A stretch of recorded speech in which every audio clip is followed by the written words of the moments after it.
Ümmet sırxılları. Ahl-i Sünne vel Cema'a imamı Ebu Mansur Maturidi. 4. kısım. 5. Ma'na ve mazmunga ahmet beriş. Maturidi'nin nazarındaki fikrini amelge ve emniyetki bağlaşma neticesinde onun ma'na mazmunga köngül bölüş kirip çıkkan. U şeklinin tüvüzül turulip şekilge esil olmaydı. Belki işkillep girip cevherini qazadı. Şekil yoki söz arasidagi ma'noni izlaydi. Muhimi, uning nazarida ma'noni yoritish, mazmunni ichib chiqish va muddaoni tepishdir. 6. Tanqidchilik aloyiligi. Tanqidchilik Maturidining hayotida muhim o'rin tutgan bo'lib, uning raqiblarining ko'z qarashlarini tanqid qilish metodi mazkur qarashlarni ko'zdan kechirib, chiqib tahlil qilish, prinsiplariga silib ko'rish, uningdagi xatolik sababini izlash qatorliqlarni asos qilgan. Ash'ariylar bilan Maturidiylar orasida Ash'ariylar va Maturidiylar birlikda Ahli Sunna vel Jamoa mazhabini tashkil qilganlardan bo'lib, bu ikkisi qisman tarmoq masalalardan boshqa ko'p jihatlarda bir-biriga o'xshaydi. Maturidi mazhabidagi Abul Yusr Bazdavi Maturidi aqidasining o'ttiralliq sabablarini bayon qilgandan keyin mundaq deydi: Bizning mazhabimiz o'ttiral mazhab. Biz bilan Ash'ari va uning ergashuvchilari orasida sanoqli masalalardan boshqalarda hech bir ixtilof yo'q. Olimlar ikki mazhab o'rtasidagi ixtilofiy masalalarni ayrim bir kitob qilib yozishga ko'ngil bo'lgan bo'lib, Imom Subiki al-Qasidatun Nuniya nomli kitobida bu masalalarni 13 masala deb sanagan va uningdan 6 masaladagi ixtilofni ma'ni jihatdagi ixtilof, qolganlaridagi ixtilofni shakl jihatdagi ixtilof degan, hamda yana ixtilofni asosan 3 masalaga berib taqiladi degan. Shayx Zoda Nazmul Faraid ve Cem'ul Fevaid namlı kitabıda uning 40 mesele deb sanagan.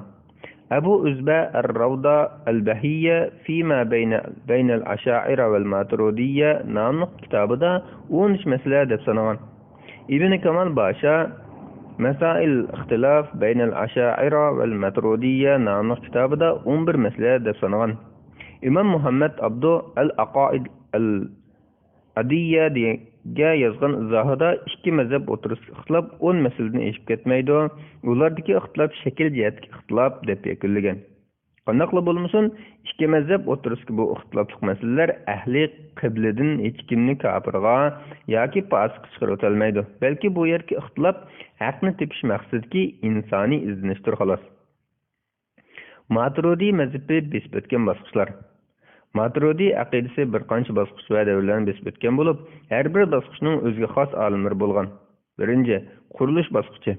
Bu bosqichda mazhab peshvosi va qurg'uvchisi Abu Mansur Maturidi vafot topguncha o'zi bir qo'lliq boshchilik qilgan bo'lib, musulmonlarning aqidasining sog'lom bo'lishi uchun hayotida ko'p xizmatlarni o'tagan. Ikkinchi, taraqqiy qilish bosqichi. Bu bosqich Hijriya 333-yildan Hijriya 500-yilgacha bo'lgan mezgilni ko'rsatdi. Bu Maturidining bevosita shogirdlari va ularning shogirdlarining davridir. Bu davrda fiqhiy taraf g'olib kelgan bo'lib, u davrning olimlari Maturidini Abu Hanifaning fiqhisini naql qiluvchilarning biri sifatida qarab, uning fiqhiy meroslariga ko'ngil bo'lgan. Ularning ilmiy kalom masalalarida so'zi oz bo'lgan. 3. Pishib yetilish bosqichi. Bu bosqich aqida babida ko'p kitob, asar yozilganligi bilan farqlanadi. Bu bosqich Maturidi aqidasini qoidalashtirish va Maturidi aqidasini tadqiq qilishga kengayish, shinchika va maxsus shaklda kitob yozish bosqichidir. Abul Ma'in Nasafiyning Tafsiratul Adilla nomli kitobiga o'xshagan Maturidicha kalomiy qomus deb sanalgan cho'ng asarlar maydonga kelgan. Bu bosqichning eng muhim odamlari. Birinchi, Maymun ibn Muhammad Makhul Abul Ma'in Nasafiy. Abul Ma'in Nasafiy mazhab peshvosi Abu Mansur Maturididan qolsa, Maturidiylarning ikkinchi numurliq odami hisoblanadi. Mavraun Nahrdagi Nasaf degan shaharga nisbat beriladi. Hijriya 418-yili yoki 438-yil tug'ilgan. Uning Maturidi aqidasining cho'nqur va keng sharhlab yozish tuhfasi bor. Uning asarlari Maturidi ideyasining birinchi manbasi deb qaraladi. Allah uning asarlarining saqlanib qolishini xohlagan bo'lib, ularning ko'pinchasi nashr qilingan. Ulardan Tafsiratul Adilla, At-Tamhidul Qawaid at-Tawhid, Bahrul Kalam, Tafsidul Qawaid fi Ilmul Aqaid, Manahijul Iqtida bil A'immatul Muhtadin qatorliqlar. Ikkinchi, Nuruddin Ahmad ibn Abu Bakr Sabuni, vafoti Hijriya 580-yili. El-Bidaya Minel Kifaya Fil Hidaya fi Usuluddin namlı kitabının avtoru. 3. Necmiddin Ömer Nesefi. Vafati Hicriye 537 yılı. Zor alıştırışken hem de insan ve cillerinin muftisi dep atılgan kişi. Maturidi alimlerinin en meşhurlarından bulup 550 nefer yirik ustazdan ders algan ve ustazları doğrusunda alayı kitap yazgan. U hayatida 100'ga yaqin eser yazgan bulup tefsir ve Samarqand alimleri Buxara tarixi haqida kitap yazgan. Aqida Nasafiyya degan kitobi ko'p shuhrat qozongan ve yaqinqi davrgacha Azharda o'qish qilingan. 4. Maturidi aqidasining tarqalish bosqichi. Bu bosqich Hijriya 8 ve 9 asrlarga to'g'ri keladigan bo'lib, Maturidilarning eng gullangan davrlaridandir. Bu davrning kattalaridan birinchi Abul Barakat Nasafi, vafoti Hijriya 710 yili. Madarik-ut Tanzil ve Haqa'iq-ut Ta'wil namli tafsirning muallifi. Uning aqidada Al-Umda, uning sharisi Al-I'timad fil I'tiqad deb kitoblari bor. 2. Kamal ibn Muhammam, vafoti Hijriya 861 yili. Tegi Sivastin, Hijriya 790 yili İskenderiyada tug'ilib, 861 yili Qohirada vafot bo'lgan. İz ibn Abdussalam ve Hafiz ibn Hajar Asqalaniga o'xshash o'z davrining katta olimlarida o'qigan. İslamiy fanlarning ko'pinchasida yuqori imtiyoz hosil qilgan. Fathul Qadir, Al-Masayira fil Aqaid al-Manjiyya fil Akhira namli Munjiya namli kitoblari mashhurdir. 5. Xo'jayinlik bosqichi. Bu bosqich Hijriya 10 asrdan boshlab Osmaniylarning oxirgi mezgiliga davomlashgan. Bu davrda Maturidi aqidasi Osmaniylarning qo'llashi bilan nuqul tarqalishning xo'jayinligi o'tkazgan bo'lib, Osmaniylar davlati fiqhida Hanafi mazhabini, aqidada Maturidi mazhabini tutatdi. Bu bosqichda Osmaniylarning nufuzining kengayishi bilan tang Maturidi mazhabi birlik kengayib, Arab yarim oroli, Hindiston, O'rta Osiyo, Iron va Turkiyalarga taralgan. Bu bosqichning kattalaridan birinchi İşaratul Maram namli kitobning muallifi İmam Bayzai Rumi Hanafi, vafoti Hijriya 1097 yili. 2. Şerhu Fiqhul Akbar ve Umdatul Qari Şerhu Sahih Buxoriy namli kitoblarning muallifi İmam Mulla Ali ibn Musultan Qari Hanafi, vafoti Hijriya 1014 yili. Qiroat ilmida peshvo bo'lganlik uchun Mulla Ali Qari nomi bilan mashhur bo'lgan. U kishi ko'p qirliq olimlardan bo'lib, atoqliq muhaddis, ko'z ko'ringan usuli va faqih, mufassir va kalamshunos, adib va tarixchidir. Har xil sohada bo'lib, 100 dan ortiq kitob yozib qoldirgan. 3. İmam Muhammad Said Kevsari, Osmaniylar davlatining oxirgi davrlarida islom olimlari hay'atining vakili bo'lgan. Hozirgi davrda Maturidi yo'nalishi Azhardagi ba'zi maktablarning aqida darsligida Ash'ari yo'nalishi bilan birlikda o'qitilib kelmoqda. Maturidi mazhabi ve Uyg'urlar. İmam Maturidi yaşagan oxirgi mezgillarda Hazrati Sultan Satiq Bug'roxon Qarxoniylarning saltanat taxtida o'tirgan bo'lib, uning rasmiy holda islomga kirganligini e'lon qilishi bilan Turkiy xalqlarining islomga kirishi birdilla tezlashgan va birli vaqtda necha 10 mingdan yoki undan ko'p kishi musulmon bo'lgan hamda islom ularning ichida cho'nqur ilsiz o'sishga boshlagan. Tarixiy manbalar deyilgandek, bu shalliq hodisalarning ro'yobga chiqishida Mavraun Nahr olimlari va da'vatchilarining cho'ng roli bo'lgan bo'lib, ular orasida Maturidi va uning shogirdlari bor. İslam shu chog'lardan tartibla Mavraun Nahr va Sharqiy Turkistonni o'z ichiga olgan O'rta Osiyo iqlimlariga fiqhida Hanafi mazhab, aqidada Maturidi yo'nalish bo'yicha kirgan. Mahmud Qashqari, Yusuf Xos Hojiblardan toki Abduqodir Damullam va Abdulla Hakimxon Maqsumlarga qadar Uyg'urlar ahli sunna aqidasini mushu yo'nalish bo'yicha saqlab kelgan va kelmoqda. Satiq Bug'roxon bizlarga islomning eshigini ochib bergan bo'lsa, Imom Maturidi bizlarga islomdagi to'g'ri aqidaning eshigini ochib bergan. Satiq Bug'roxonning bizga qoldirgan ta'siri qanchalik cho'ng bo'lsa, Maturidining bizga qoldirgan ta'siri shuncha cho'ngdir. Her ikkilisinin bizning madaniyatimizga qo'shgan töhfasi zo'rdir. Janobi Allohdan ularga cheksiz rahmat va mo'l mag'firat tilaymiz. Allohdan ularning bebaho miroslarga ega bo'ladigan, ularning to'g'ri yo'lini bo'ylab borgan avlodlarni yetishtirib berishni so'raymiz. Paylangan kitoblar. 1. İmam Ahli Sunna vel Jamoa Abu Mansur Maturidi ve Arahu al-Kalamiyya lid-Doktor Ali Abdul Fattah al-Maghribi. İkinci, El-Vesit fil Aqaidil İmam Maturidi ve naqdahu lil Mesail el-Kelamiyye indil Muhalif للدكتور محمد خليل النويهي. Üçüncü, التعريف بالمدرسة الماترودية للدكتور أواد محمد أواد السالم. Dördüncü, Tarih المذاهب الإسلامية للإمام محمد أبي زهرة. Beşinci, رجال الفكر والدعوة في الإسلام للشيخ أبي الحسن الندوي. Ümmet sarxılları İmam Ebul Hasan Eş'ari Hicriye 270 yıldan 324 yılgacha. İmam Ebul Hasan Eş'ari'nin toluq ismi Ebul Hasan Ali ibn İsmail bulup, meşhur sahabe Ebu Musa Eş'ari radıyallahu anhu'nun evladıdındır. O Hicriye 270 yılı Basra'da doğulgan. Dadısı İsmail vafot bulup ketkenden keyin anısı şu dövrteki Mu'tazile mezhebinin pişvası ve rehberlerden biri bolgan Ebu Ali Cubba'i bilen toyqılgan. Ebu Hasan Eş'ari Ebu Ali Cubba'i'nin himayesinde ösüp yetilgen. Onundan ilim öğrengen ve onun sırlarını saklaydıgan en işençlik adamıga aylanıp, onun orunbasarı bulup koygan idi. Ebu Hasan sorularda Ebu Ali Cubba'i'ga vakalaten bes münazirlerge düşetti. Ma'lum mezgil ötkenden keyin Mu'tazile mezhebinin meşhurlarının biriga aylandı. Onun hayatidagi barliq şirketleri onun kelgisida ustozi ve terbiyechisi bolgan Ebu Ali Cubba'i'nin izbasari bolup, Mu'tazile mezhebinin yolbaşçısı ve yetekçisi bolduğanligini ko'rsatib turadi. Lekin Allah bundoq bo'lishini xohlamadi. U 40 yoshga kirguncha Mu'tazile mezhebini qo'g'dab keldi. 40 yoshga kirgan chaqda bu mezhebdagilarning o'zlari tuzib olgan qoida prinsiplariga dinni bo'ysundirayotganligini, haqiqatning bo'lsa salaf solihlarning yo'lida ekanligini his qilishga boshladi. Uyida 15 kun itikofda o'ltirib, bu haqda tafakkur qilib qattiq o'ylandi. Allohga istixora soldi. Oxiri ko'ngli xotirjam bo'lib, Mu'tazila mezhebidan voz kechib, salaf solihlarning yo'lida minishni qaror qildi. O'zining Mu'tazila mezhebidan ajratish bo'lib, salaf solihlarning yo'lida qaytganligini e'lon qilishning lozimligini, burunqi xato qarashlari turaverishning axloqiy jihatdan jinoyat va munofiqlik bo'lganligini bilib, Basradagi jami masjidga bordi. Masjidning munbiriga chiqib yuqori ovozda "Meni bildiganlar biladi, bilmaydiganlar bilsinki, men Ebul Hasan Eş'ari bo'laman. Burun Mu'tazila mezhebida bo'lib, xato qarashlarda bo'libdiman. Endi bu qarashlardan voz kechdim.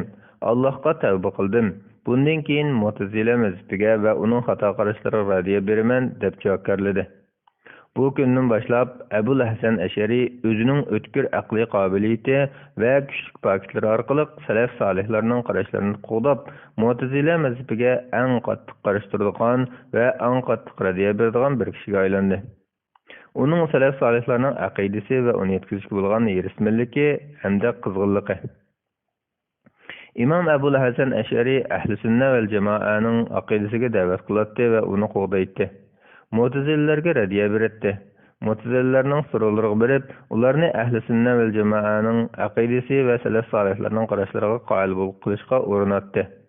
U ularning yoniga o'zi berib munozirlashdi va bu vaqtda biraylar undan "Nemishqa ahli bid'atning yoniga o'zingiz berib, ularning bid'atlarini tashlab qo'yarsiz" deb so'raganida, u buning javoban bundoq degan edi: "Ularning orasida vali, qozilarim bor. Ular bu mansablar sababli mening yonimga kelmaydi. Ular mening yonimga kelmasa, men ularning yoniga bormasam, haqiqat qandoq oshkora bo'lsin? Ahli sunna vel jamoaning faktlar bilan munozirlasha oladigan odamlar borligini ular qandoq bilsin?" Uning aqliy qobiliyati va ilmiy saviyasining yuqoriligi. İmam Ebul Hasan ilgari ilmiy kalam haqida munozirlashish va Mu'tazila mezhebini qo'llash bilan mashg'ul bo'lganligi sababidan munozirlashish va dalil keltirish jihatlarida kuchli iqtidor hozirlagan. Shundaqla tug'ma qobiliyat va aql farosatga ega bo'lib, keltirgan faktlari kuchli, qoyilqarlik edi. Uning aqliy saviyasi zamonidagi ahli ilmlardan yuqori edi. Mu'tazilalarning qarashlari va hujjatlariga xuddi pishqon bir ustozning o'z o'quvchilarining shubhalariga radiya berib, ularni qoyil qilganidek, ularga oson, qulay holatda radiya bera oladi. Bu vaqtda uning shogirdi Abu Abdullah ibn Hafif Shirazi mundoq deydi: Men Shirazdan Basraga kelib, Ebul Hasan Eş'ari rahmatullohi alayhini kishilardan surishtirib, uning yoniga keldim. U munozir so'rovlarining birida ekan. Uning yanında bir top Mu'tazililer onunğa söz keltiripdi. Ular sözlerini ayaqlaştırıp jim bo'lishgandan keyin Abul Hasan Ashari ularning har biriga birdan sen mundaq deding. Uning javobi mundaq bo'ladi degenicha ularning hammasiga javob berib chiqdi. U o'rnidan turib chiqib ketgandan keyin uning keynidan chiqdim. Uning beshidan oyog'iga sapsizishga boshladim. U nimaga qarayapsan dedi. Men uningga sening qancha tiling, qancha quliqing, qancha ko'zing bor desam, u kulib ketib menga "Nereden kelding?" dedi. "Shirazdan" dedim. Shuningdan keyin men uningdan ta'lim olish uchun uning yanında bo'lgan edim. Yana bir rivoyatda tovanlik mazmunlar qo'shib kelgan. Men uningga fazilat va yuqori martaba jihatda senga o'xshash kishiman, hayronman. Qandoqsiga sendan so'ralib, sendan boshqalardan so'ralmaydi desam, u biz bularga boshqa gap qilmaymiz, lekin ular Allohning dinida durust bo'lmagan so'zlarni qilsa, biz ularga haqqa qarshi turishlarga raddiya berishdan iborat Alloh bizga farz qilgan asosan raddiya beramiz dedi. Abul Hasan Ashari ilmiy kalamda mujtahid imom edi. Shundaqla ilmiy kalamga asos solg'uvchilarning biri hisoblanadi. Uningdan keyingi davrlardagi ilmiy kalam bilan shug'ullanuvchilarning uning talantiga, so'zlarining chunqurligiga, ko'z qarashining nozikligiga va fikrining to'g'riligiga qoyil bo'lmay qolmaydi. Uning mazhabi va xizmatchilari İmam Abul Hasan Ashari Mu'tazililar va ahli hadislar orasida o'ttiral yo'l tutgan bo'lib, Mu'tazililarga o'xshash aqlning cheklimsiz nufuzi bor, aql Allohning zoti va sifatlari haqida tabiatning orqasidagi g'aybiy ishlarda, hatto har qanday bir temada eng oxirgi keskin hukm va qarorni bera oladi deb qaramaydi. Shundaqla islom dini va islom aqidasiga yordam berish va qo'g'dash aqlni va uning quvvatini ma'lum darajada cheklashni taqozo qiladi. Şuna Mu'tazililer ve ularga o'xshashlar ular o'ttirib qo'ygan bunday temlar haqida to'xtalmaslik eng loyiq va eng yaxshidir deb qaramaydi. Balki bunday temlar aqidani tavritib, diniga bo'lgan ishonchni azlashtirgan bo'lg'achqa, bunday temlarga ahamiyat berish kerak. Shundaqla kishilarga ularning saviyasiga qarata so'zlanglar, sizlar Alloh va Allohning rasulining yolg'on chiqarishini xohlamsizlar degan hikmat so'zga amal qilib, Mu'tazililar va faylasuflar bilan ularning ilmiy atalg'ulari va ilmiy saviyasi bo'yicha munozara qilish kerak deb qaraydi. Abul Hasan Ashari Mu'tazililarning dinni tushunishda o'zlarining havo havaslarga ergashganligini, yetakchilari va burunqilariga qaralash taqlid qilganligini, shundaqla Qur'on va hadisni o'zlarining aqida va ko'z qarashlariga manba va yetakchi qilmaganligini, agar Qur'on ularning aqida ko'z qarashlariga qarama-qarshi kelib qolsa, Qur'onni ta'vil qilsa chataq yo'q deb qaraydiganligini ayiblaydi.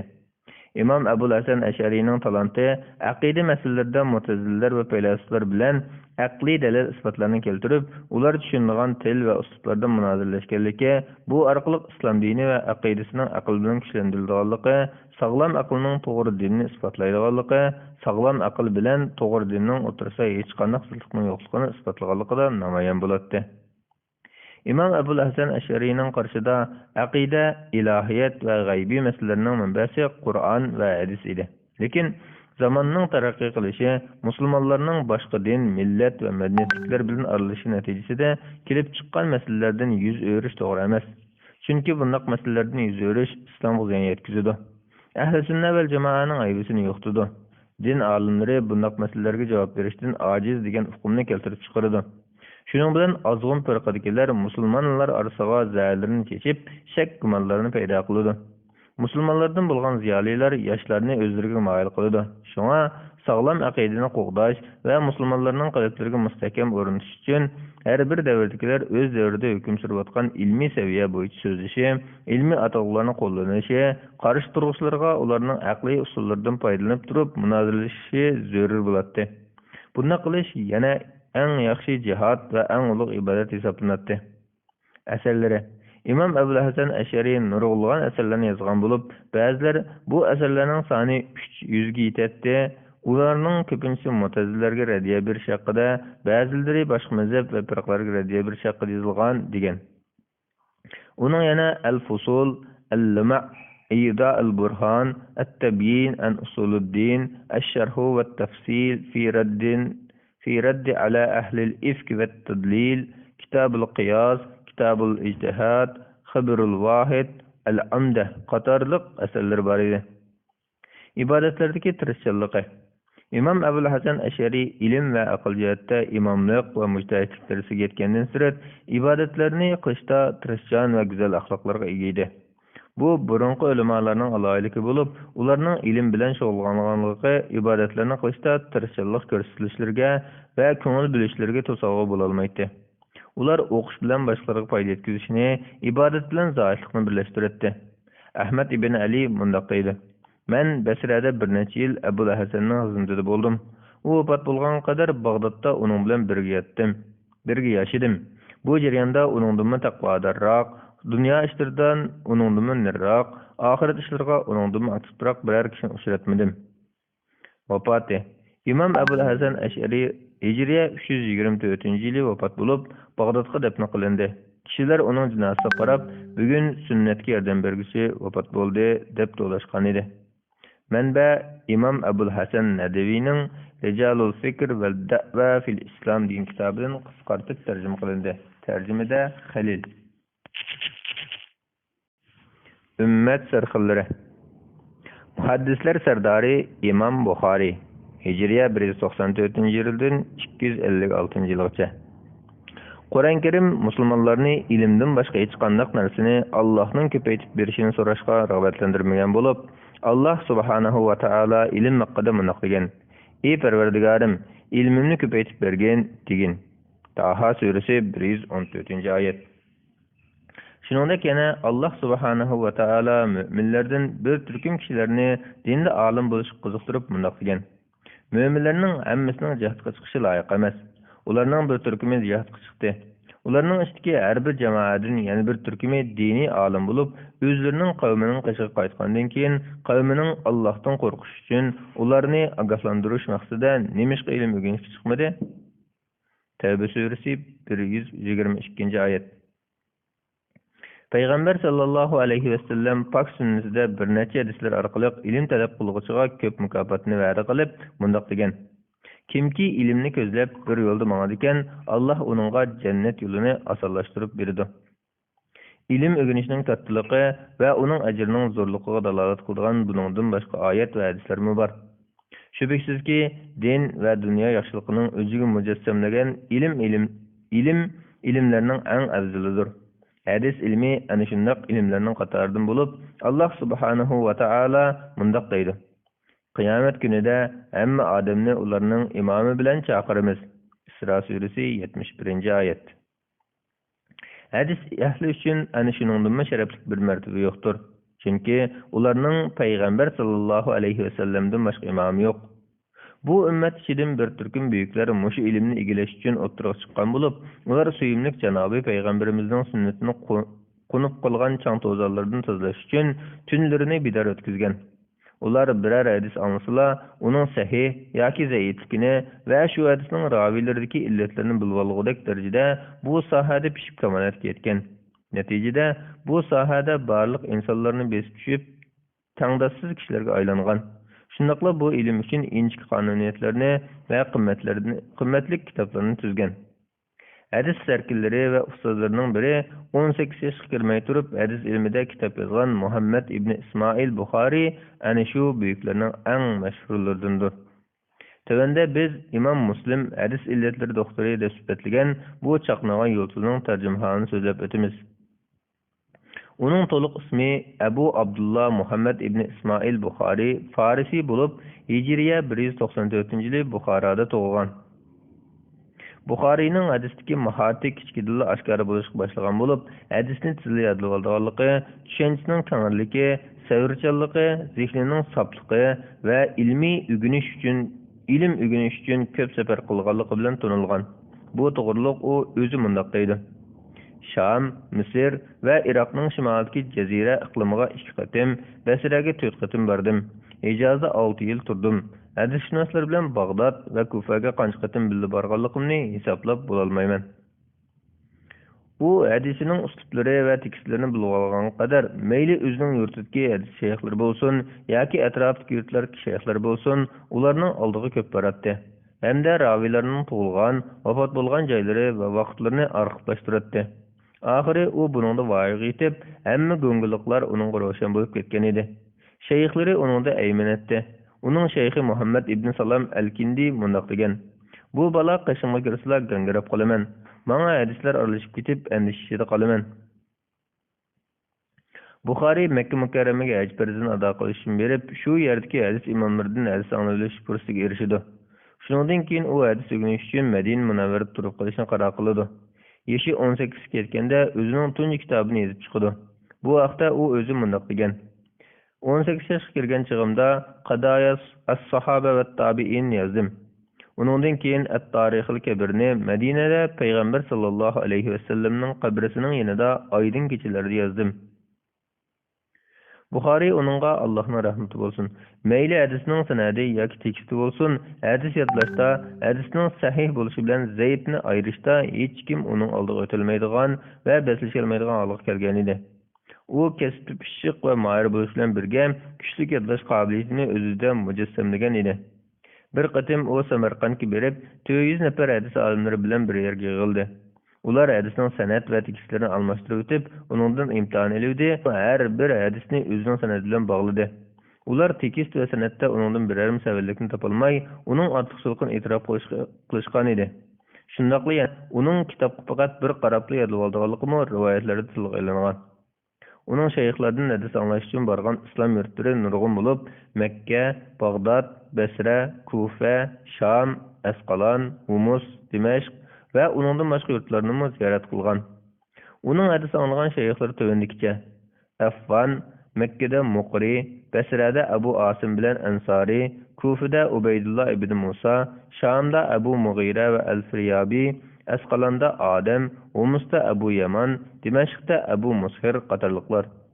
U nuqsonsiz holda hadis to'plagan va rivoyat qilgan. Uningdan Tirmizi, Muhammad ibn Nasr Marvazi, Jazara, Mutayyan ibn Huzayma, Abu Quraysh Muhammad ibn Jumu'a, ibn Sa'id, ibn Abu Dawud, Al-Farabi, Abu Amid ibn Sharqi, Mansur ibn Muhammad Al-Bazdavi va Al-Mahamili qatorliq nurg'un kishilar hadis rivoyat qilgan. Buxoriy kichik vaqtidan tartibla yozishlik sohasiga kirgan bo'lib, 18 yoshga kirgan chig'ida tunji asarni yozib chiqqan. Uning yozgan mashhur kitoblari tovandikicha: Qadaya as-Sahaba va tabi'in, At-Tarixul Kabir, At-Tarixul Awsat, At-Tarixul Saghir, Al-Adabul Mufrad, Al-Qira'a khalful Imam, Birrul Walidain, Khalqul Af'alil Ibad, Ad-Du'afa, Al-Jami'ul Kabir, Al-Musnadul Kabir, At-Tafsirul Kabir, Al-Ashruba, Al-Hayyiba, Asami as-Sahaba, Al-Wahdan, Al-Mabsut, Kitabul Ilal, Al-Kuna, Al-Jami'us Sahih qatorliqlar. Uning oxirgi kitobi uning kitoblari ichida intayin foydali va nihoyat qimmatli bir kitobdir. Nurg'unlar uningga shogird bo'lgan va uningdan hadis anglagan. Ataqliq muhaddislar uningdan hadis rivoyat qilgan bo'lib, ular tovandikicha: Abu Isa Tirmizi, Abu Atam, Ibrohim ibn Ishaq, Al-Harbi ibn Abu Dunya, Ahmad ibn Amri ibn Abu Asim, Abu Hasan Muslim ibn Ajjad Nisaburi qatorliqlar. Allah İmam Buxoriyga rahmat qilsinki, uningga nurg'unlagan cho'ng hadisshunoslar va olimlar hadiya o'qigan hamda uning ortiqchiligi va ustunligini e'tirof qilishib, uning qadr-qimmatini va ilm salmoqini bo'libmi, isnodlarni bilish va Rasulullohning hadislarini ko'p yodlash hayotga ortiqchiligini tunib yetgan. İmam Ahmad ibn Hanbal, Allah uningga rahmat qilsin, u to'g'riliq bundoq degan: Xorasondan uningdek bir kishi chiqib boqmagan. Ibn Madini Buxoriy o'ziga tanglash birarini uchirib boqmagan degan. Mahmud ibn Nazr ibn Sahli Shafi'i mundoq deydi: Men Basra, Sham, Hijaz, Kufa qatorliq yerlarga bordim va u yerlarning ulamolarini ko'rdim. Muhammad ibn Ismoil Buxoriyning gapi chiqib qolsa, ular uni o'zlaridan ustun ko'rishar ekan. Ahmad ibn Hamdun al-Qassar mundoq deydi: Men Muslim ibn Ajjajning Buxoriyning qashiga kelib, uning ikki ko'zning o'ttirisiga so'yganligini va uning ey ustozlarning ustozi, hadisshunosning peshvosi, hadis illatlari doktori, meni ikki putimni so'ygili qo'ygan deganligini ko'rdim. Termiziy mundoq degan: Men Iroq va Xorasonda hadisning illatlarini, tarixini va isnodlarini bilishda Buxoriydan bilimlik birini ko'rmadim. Ibn Huzayma mundoq degan: Men zimin yuzida Rasulullohning hadisini Muhammad ibn Ismoil Buxoriydan ko'p bildigan va ko'p yodlagan birini ko'rmadim. Şuncha ulug' olimlar uningga guvohlik bergan bo'lsa-mu, har zamon va har makondagi boshqa ko'plagan yaxshilarga o'xshashla, umu yomon g'arazli kishilardan qutulolmagan. Allah Buxoriyga rahmat qilsinki, amirlardan biri uning o'zining uyiga kelib, bolalariga ta'lim berib, darslarni tinglab qo'yishni talab qilganda, uning talabiga qo'shilmay rad qilishi bilan uning kulfatlari boshlanadi. Uning rad qilishining sababi shuki, ilm o'rganmoqchi bo'lgan kishi ilmning oldiga o'zi kelishi kerak edi. İlim nerede bolsa, ilimni izlep şu yerge bardağlık üçün u ilim talep qılgıçı, ilim izdigiçi dep atalgan. Neticede bu iş Eliq Emir'nin konuda gum bulup saklanıp kalgan idi. Emir tuyuksuz Muhammed İbni Yahya Zuhli'din Bukhari'nin Kur'an'ın ibaresi yaratılgıçıdır digelik doğrusuda bir mektubunu tapşırıp alıdı. Şu bahane bilen kişilerini onundan hadis anlaştığını tosup, onu Turvat'a yurtudun sürgün kılınışqa buyuruydu. Şunun bilen u yurtudun çıkıp yetip, Samarqanddan 2 farsakh yiroqlikdagi Xartang deyiladigan bir yurtga bordi va u yerdagi o'zining bir qism yaqinlarining uyiga tushdi. U ana shunday fitnalarni ko'rgandan keyin, "Ey Alloh, bir qavmga fitnani irad qilsang, meni fitnaga tushib qolmagan holatda vafot topqizgin" degan hadisga asosan Allohning o'zini fitnaga tushmagan holatda vafot topqizish uchun duo qildi.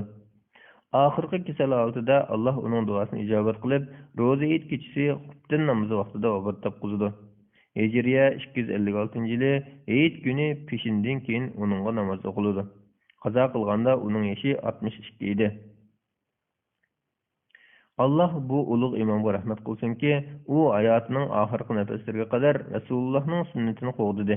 Dunyoning qiziqtirishlari va fitnalari orqasini yugurmay, o'z burchini eng to'liq va eng mukammal shaklda o'rinlab ketdi. U bir musulmon qoldira oladigan eng buyuk bir sadiqa jariyani, bir mu'min qoldira oladigan eng ulug' bir mirosni qoldirib ketdi. Manba Al-Ukah net. Tarjimada Sulfuqar. Ümmet sarxillari. Tashqi kasalliklar operatsiyasining asoschisi Abul Qasim Zahravi. Hijriya 324-yildan 403-yilgacha.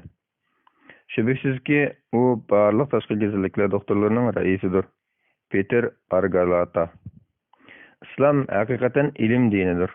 Köplügen garip tarixçilari Arab İslam medeniyeti miraslarga hücum qilish orqali ziyon selib, nurg'un İslam olimlari tarixning yo'qolib ketishiga sabab bo'layotgan bo'lsa-mu, men musulmonlarning o'z medeniyeti miraslari va tarixiga sal qarashini buyuk tarixlarning yo'qolib ketishiga asosiy sabab deb o'ylayman.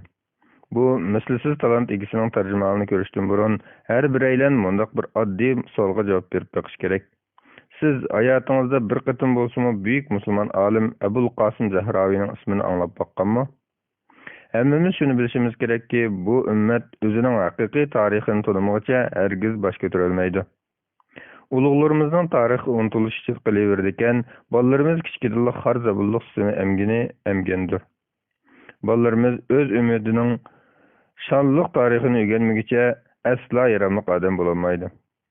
Musulmon bolalar saxt qahramon shaparang palvondek bo'lishni orzu qilayotgan bir paytda ularning haqiqiy buyuk qahramon hisoblangan Said ibn Muaz haqida asosan hech nima bilmaydiganligini ko'ryapmiz.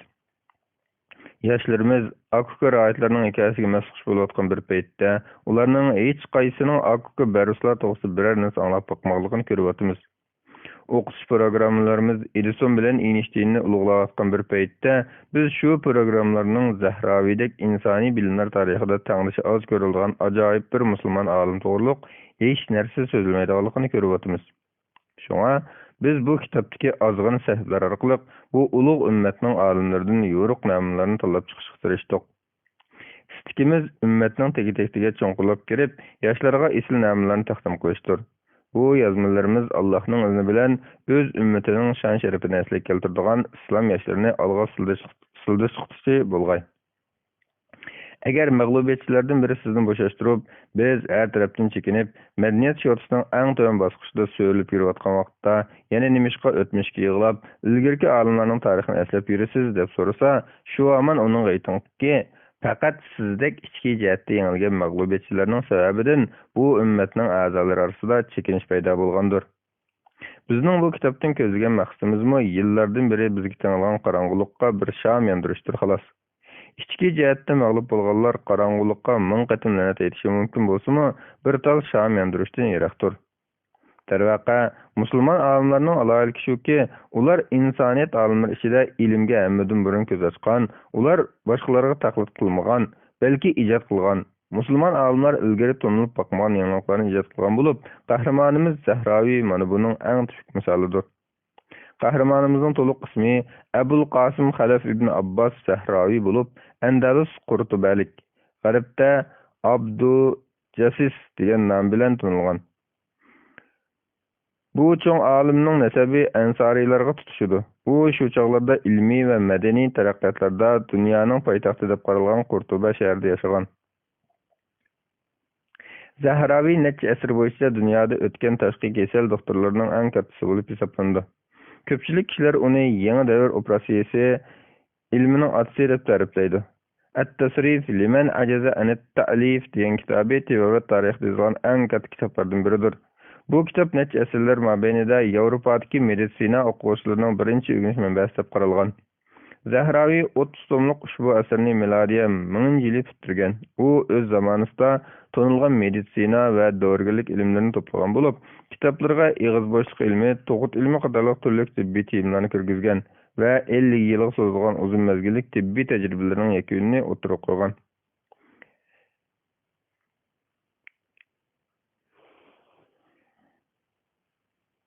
Kitobda tashqi kasal ilmi, so'ngak tashqi kasal ilmi va dorigarlikka munosabatli tibbiy mazmunlar bo'lib, taxminan 325 xil kasallikning alomatlari va davolash retseptlari berilgan. Andaluslik cho'ng olim Ibn Azm Andalusiy bu kitob haqida agar biz tibobatda uningdan ommaboproq, mizoj haqida uningdan tushunishlikroq biror kitob yozib boqmadi desak, albatta rost aytgan bo'lamiz degan edi. Bu kitobda 12-asrda Gerardus Gramonensis tarafidan latinchaga tarjima qilingandan keyin o'rta asrdagi Yevropada 5 asr qo'llanilgan va Yevropa tibobat ilmining asosiy manbasi qatorida e'tiborga olingan. Doktorlar bo'libmi tashqi kasalliklar doktorlari bu kitobni manba sifatida qo'llangan. Mazkur kitob milodiya 12-asrning 2-yarmigacha olqishlanib, qayta yozilgan. Bu kitob yana Zahraviy o'zi kashf qilgan, ta bugungacha ishlatilib kelgan operatsiya saymonlarining tasvirlarini o'z ichiga olgan. Yevropa tashqi kasalliklar operatsiyasining ul selishiga bu saymonlarning yordam bo'lgan. Zahraviy kitobida o'zi yasab tasvirini suzgan operatsiya saymonlarini tanishtirgan va ishlatilish usulini tushuntirgan hamda operatsiyaga ziyon yetkazgan omillar va operatsiyaning o'ngishli bo'lishiga zo'r omillarni sharhlagan. Uning At-Tasrif degan kitobi mo'r bo'g'im yollig'ini davolashdagi metod Kochers degan usulni va Walter Position nomli tug'dirish usulini o'tirib qo'ygan. Qon to'xtatish uchun qon tomirini ipak ip bilan bog'lash usulini g'arb olimlaridan burun o'tirib qo'ygan. Zahraviyning kitobi ig'iz bo'shliq davolash saymonlarini xotirlagan tunli kitobdir. Zahraviy kitobida yana Ambrose Paradin 600 yilcha burun qon tomirini bog'lash usulini bayon qilgan. Operatsiyalarda mushuk kuchidan yasalgan iplarni ishlatgan. Chunki u erib parchalangan va inson teni qabul qilgan birdan-bir tabiiy modda edi. Zahraviyning texnikalari hozirgi zamon tibobatida ishlatilib kelmoqda. Buyuk olim Abul Qasim Zahraviyning kitobidagi texnik ko'zga ko'rinarli nuqta shuki, u kitobida tibobatning moddiy tarafiga ko'ngil bo'lmasdan, balki doktor bilan bemor o'rtasidagi ijobiy munosabatning zarurligiga ishorat qilgan. Hozirgi zamon tajribalarimi doktor bilan bemor o'rtasidagi aktiv munosabatning davolash unumini oshirganligini isbotlamoqda. Buni musulmon qahramonimiz bundan 1000 yilcha burun o'tirib qo'ygan. Zahraviy yana o'quvchilarining bolalarim deb atagan. Bu uning olijanligi, yuksak adab axloqi va kamtarligini ko'rsatdi. Dorigarlik ilmiga kelsak, Zahraviy suyuqlikni parga aylantirish suvutish texnikasini ishlatish orqali dori tayyorlashda boshlamchi bo'lgan edi. Uning Servitors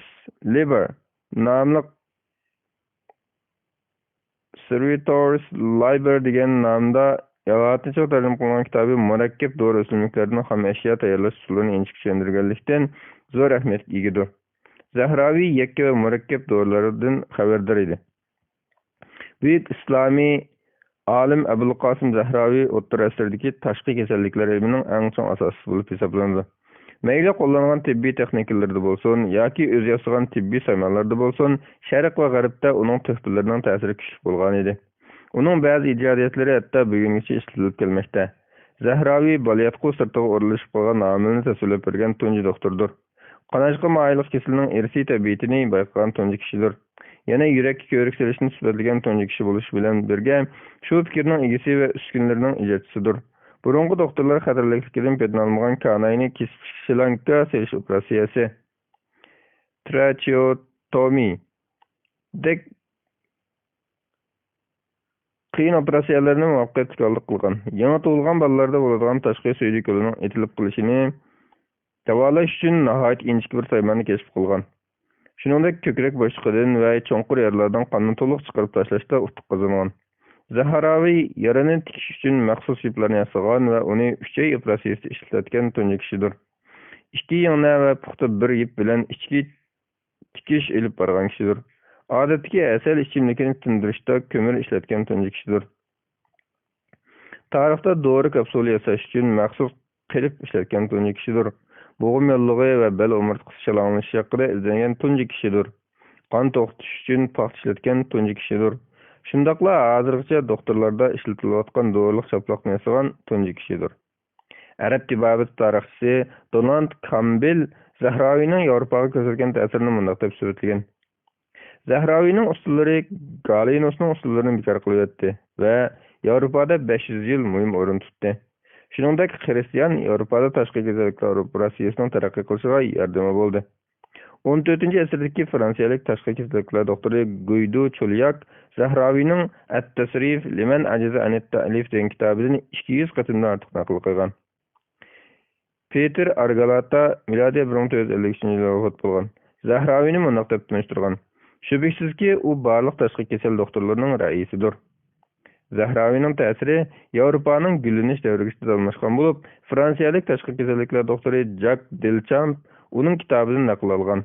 İspaniya Zahravining Qurtubatga uy joylashgan ko'chaga uning ismini qo'yish bilan uningga bo'lgan hurmatini ifodalamoqda. Buyuk islom olim shuncha yuqori talant egasi bo'lsa-mu, muvaffaqiyat qozonish sirining hammadan avval Allohning tavfiqi yo'shunaligiga chin tutadi. Şuna u özünün farz amallariga ahamiyat beradi ve Allah'ın taatiga eris edi. Umeydi öz kitabı Cüzvetul Muktabas fi Zikri Ulema'ul Andalus namlı kitabıda onu u fazilet ve diyanet ve ilim ehlinden idi deb sifatlagan. Bu gigant Müslüman alimning bazı tutuklarını görüp ötkendan keyin biz öz alimiz to'g'risida biroz o'ylanib boqishimiz kerak. Acaba bizning o'qu din ibaret Muhammed sallallahu aleyhi ve sellem'e tunji kelgen ilahi buyruqni bija keltirdigan vaqtimiz tez kelmedimi? Manba Cihat Turbanining Mi'atun min uzama'ul ummatul islam gayyiru majrid tarix namli kitobi. Tarjimada Qaraxoni.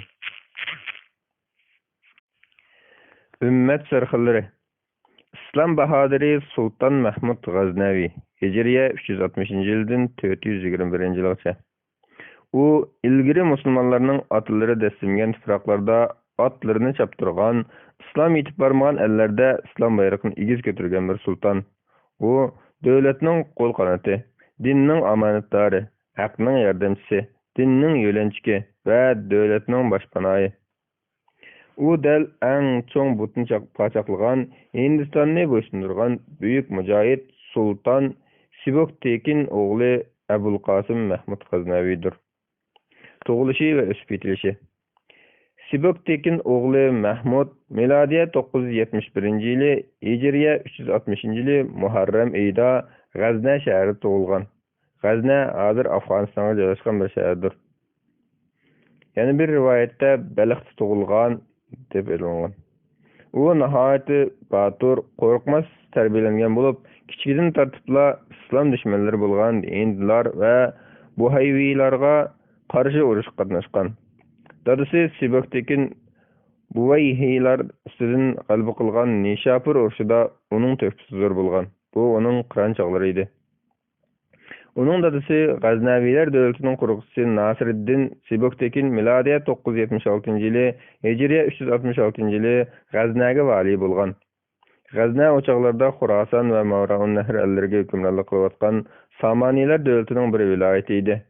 Sibok Tekin Samaniylar tarafidan G'aznaga vali bo'lgan va keyin Samaniylardan bo'linib chiqqan. U oliy himmatlik, ajoyib qobiliyatlik, nihoyat g'oyali kishi bo'lib, odil va marhamatlik, ahdiga vafodor, ko'p jihatlarni qilgan zot edi. U keyin o'ngishli holda qo'shni ellarga nufuzini kengaytib, Hindistondagi har qaysi kuchlar bilan urush qilgan.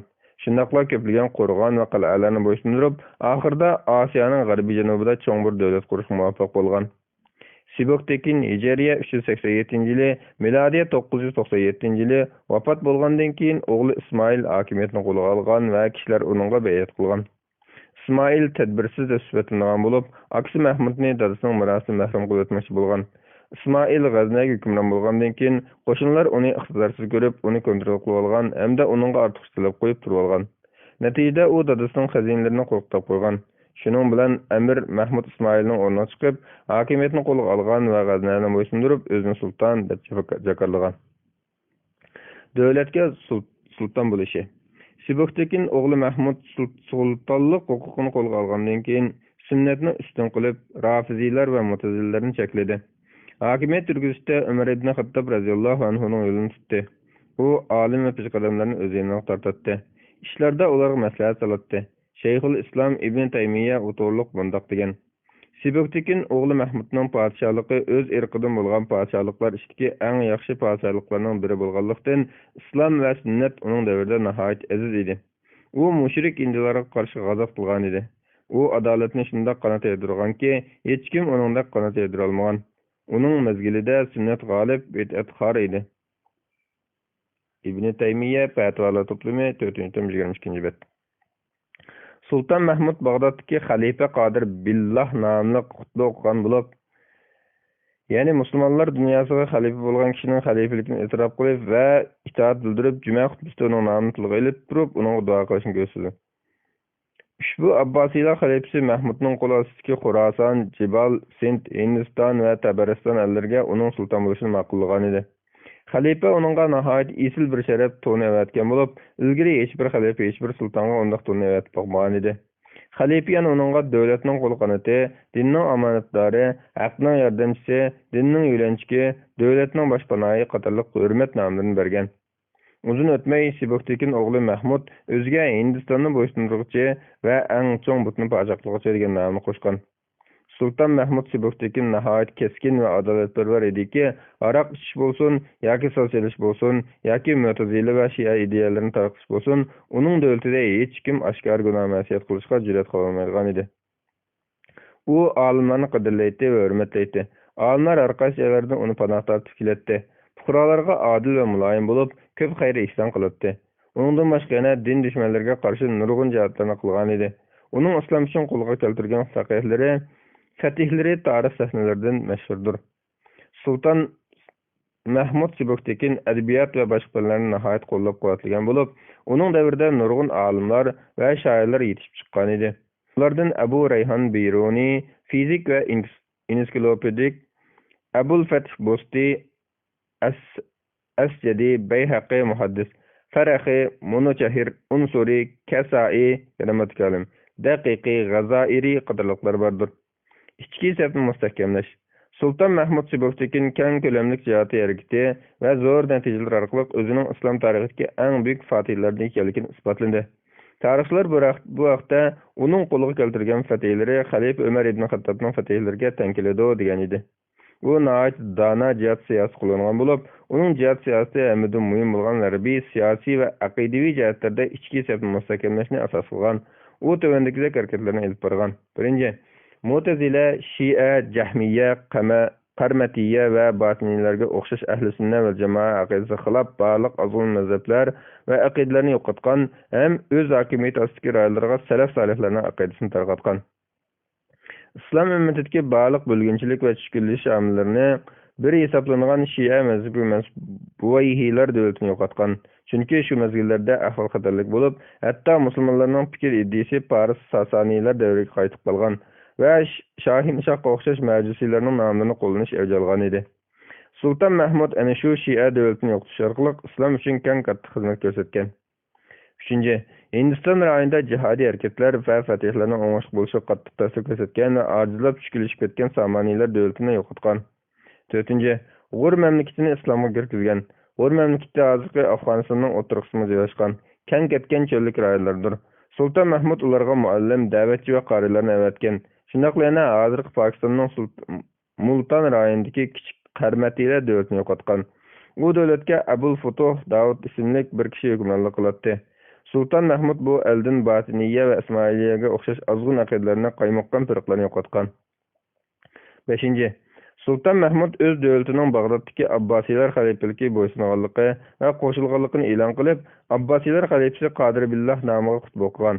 Shundaqla Fatimiylar davlatining o'z davlatiga qarshi olib borgan qudratliklari va urunishlariga qarshi turgan va Fatimiy Shia davlatini tarqatish uchun kelgan Fatimiylarning davlatchisi Tahiritini o'ldirib, uning qichirini Qozi Abu Mansur Muhammad ibn Muhammad Azdiga sovg'a qilgan. U mundoq degan: "Bu qachirga dinsizlarning cho'ng minganida, hamda uningga dindorlarning cho'ng minsin."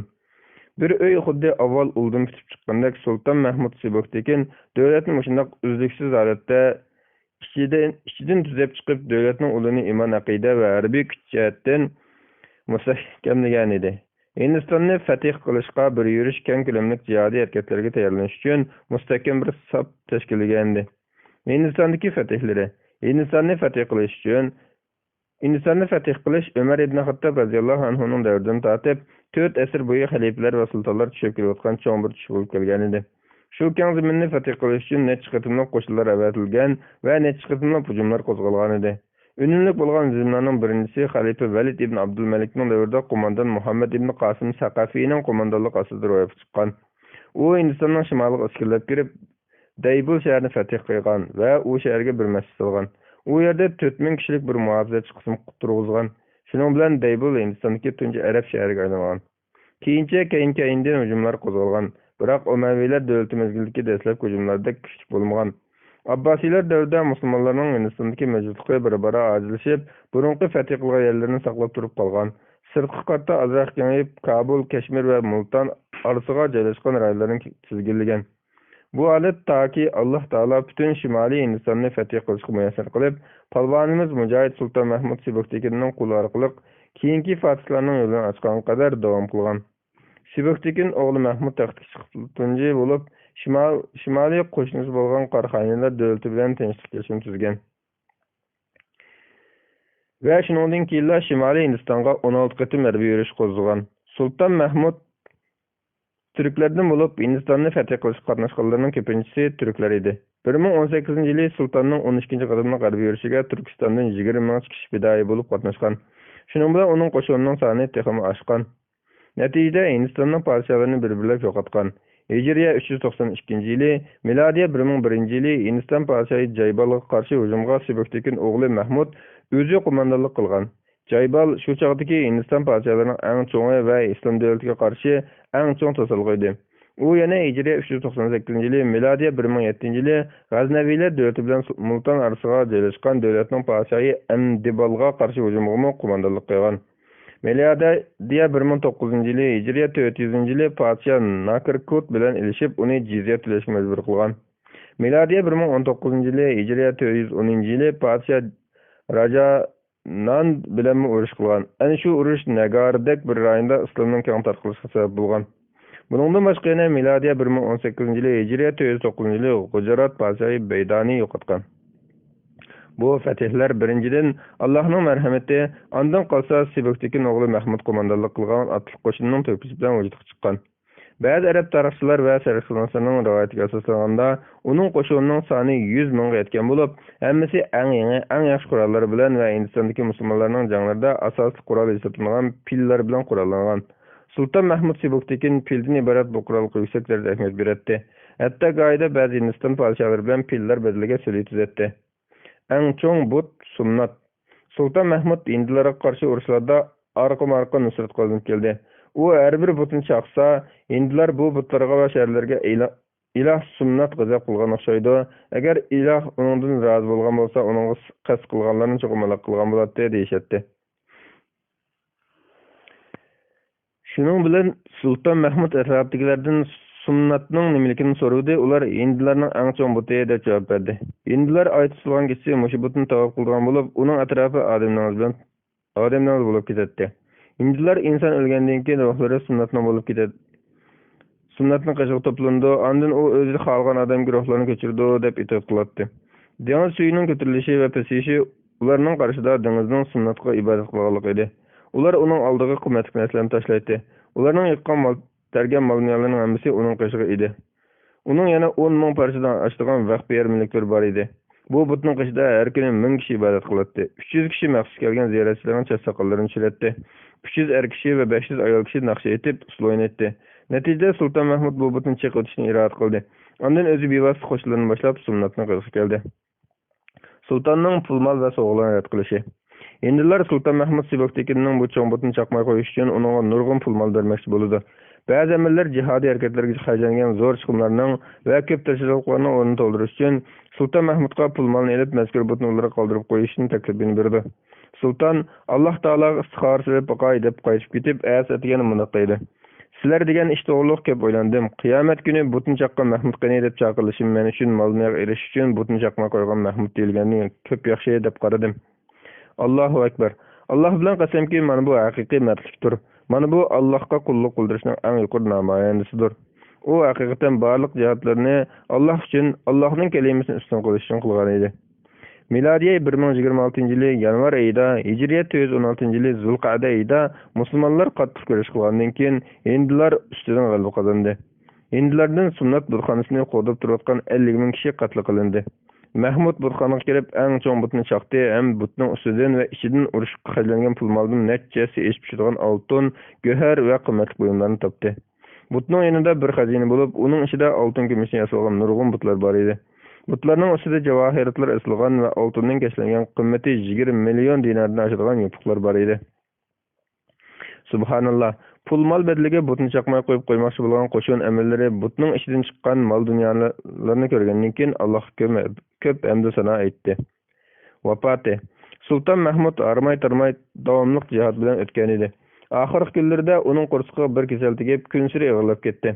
Shundoq bo'lsa, parvo qilmay, u o'ziga ig'ir yuklarni ortdi. Kesal ig'irlashib ketganlikdan kishilarga faqat biror narsaga yo'linib turib gap qila oladi. Alloh unga rahmat qilg'ay. Bu miladiy 1030-yili, Hijriy 421-yili Rabiul Avval oyining 23-kuni payshanba G'aznada vafot topdi. Uning qabrisi hozirmi shu yerda bor. U 35 yil hokimiyat yurgizgan bo'lib, uning jihad bayrog'i ilgari islom yetib bormagan makonlarga yetgan. Shundaqla u eng chet rayonlarda islom ahkamlarini yurgizgan edi. G'aznaviylar bilan Qarxoniylar o'rtasidagi aloqalar.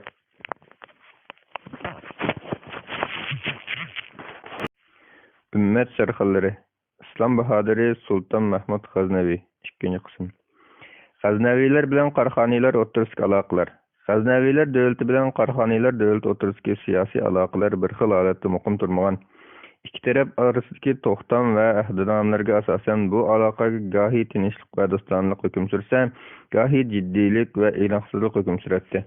Ham bu xil holatda ko'pincha holda ikki taraf ara harbiy to'qnashuvga olib boradi.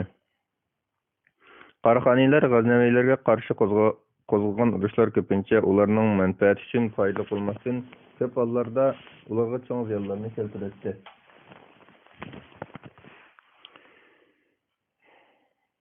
Sultan Mahmud G'aznaviy Amu daryosining shimoliga joylashgan viloyatlarni egallagandan keyin o'zining sharqning hukmdori deb e'tirof qilinishni va Qarxoniylarning Abbosiylar xalifasi bilan faqat o'zining vasitasi orqali aloqa qilishni umid qiladi. Mazkur viloyatlarni Sultan Mahmud egallagan bo'lg'achqa, Qarxoniylar turklar ichki kafirlarga qarshi jang qilish uchun o'zlarining fatihlari bilan Sharqiy Turkistonga yo'llangan edi. Sultan Mahmud G'aznaviy Qarxoniylar bilan bo'lgan aloqalarda mayli g'alaba oltida bo'lsin, mayli mag'lubiyat oltida bo'lsin, ularni o'zi bilan tang va barobar deb qaraydi. Bu ikki taraf o'rtasidagi diplomatik munosabatlardan chiqib turdi. Samaniylar xonligi Qarxoniylarga qarshi G'aznaviylardan yordam so'raganda, G'aznaviylar ularga yordam qilgan. Hijriy 387-yili, miladiy 997-yili Samaniylar xoni Nuh ibn Mansur Qarxoniylarning xoqoni Ilikxon Nasrul Haqning xatirini to'sish uchun G'aznaviylarning xoni Siboktekinning o'ziga yordam berishni talab qilib avatgan. Bo'lib, Siboktekin Samaniylarning xoniga yordam berish uchun qo'shinni avatgan. Bu qo'shin Nasaf shahri bilan Kish shahri o'rtasida bargoh qurgan va Sultan Mahmudning mushu qo'shinga qo'shilgan edi. Qarxoniylar xoqoni Ilikxon bo'lsa, har qaysi her joylardan türlü xalqlarni toplagandı. Andın Qaraxanilar Xaqani Əmir Sibuktekin'den sülhü kelişim tuzuşunu talep qilib, onunğa elçilerini əvətken. Sibuktekin Fetavan jangılının iki taraf elleri arasındaki çegara fasılı buluşu ve Tabaristan kölünün şimalı joylashgan ellerini özleri başqurduğalıqı bedligi sülhü tuzuşu qoşulgan. Şu arqılıq Qaraxanilar bütkül Sirdaryası vadisini saqlab qalgan ve Buxarada turmay Qashqa şəhərini özlərinin paytaxtı qılğan həm Mavran nəhr əlləri olaraq təvə bolğan. Hicriyə 396-cı ili, miladiyə 1005-ci ili Sultan Məhmud Qaznavi Qaraxanilar Xaqanının Buxaranı tizgirləşdi qola keltirgan qalibsini təbrikləb və Qaraxanilar Xaqanının qızığı xeridar buluş üçün 10 mərvayit altın, yaqut və ətirlər bilan birgə hədis imamı Əbu Tayyib Səhl ibn Muhammed ibn Sulayman Sə'luki başlıqlı bir ömək əvətidir. Qaraxanilarning Xaqani Ilixxon ularni qizg'in kutib oladi va qizini Sulton Mahmud G'aznaviga yatliq qilish qo'shiladi hamda ikki taraf orasida kelishim tuzilib, Amu daryosining ikki davlat o'rtasidagi chegara fasli bo'lishiga kelishadi. Ikki taraf o'rtasidagi bu do'stona munosabatlar bir necha yil davomlashadi. Hijriya 408-yili, miladiya 1017-yili Qaraxanilar Qitollardan iborat turk kafirlarining xatiriga uchrab, kafirlar ularning o'rtalarini vesilishga uringanda, Qaraxanilarning Xaqani To'g'anxon xatiriga taqobil turish uchun Sulton Mahmuddan yordam so'rab maktub avatgan. Natijada Sulton Mahmud uning talabiga ovoz qo'shib, o'ngishli holda kafirlarning to'plarini birlikda mag'lub qilgan va kafirlarni yanjib tashlagan. Manba Islam Story To'ri. Tayyorlovchi Qaraxani.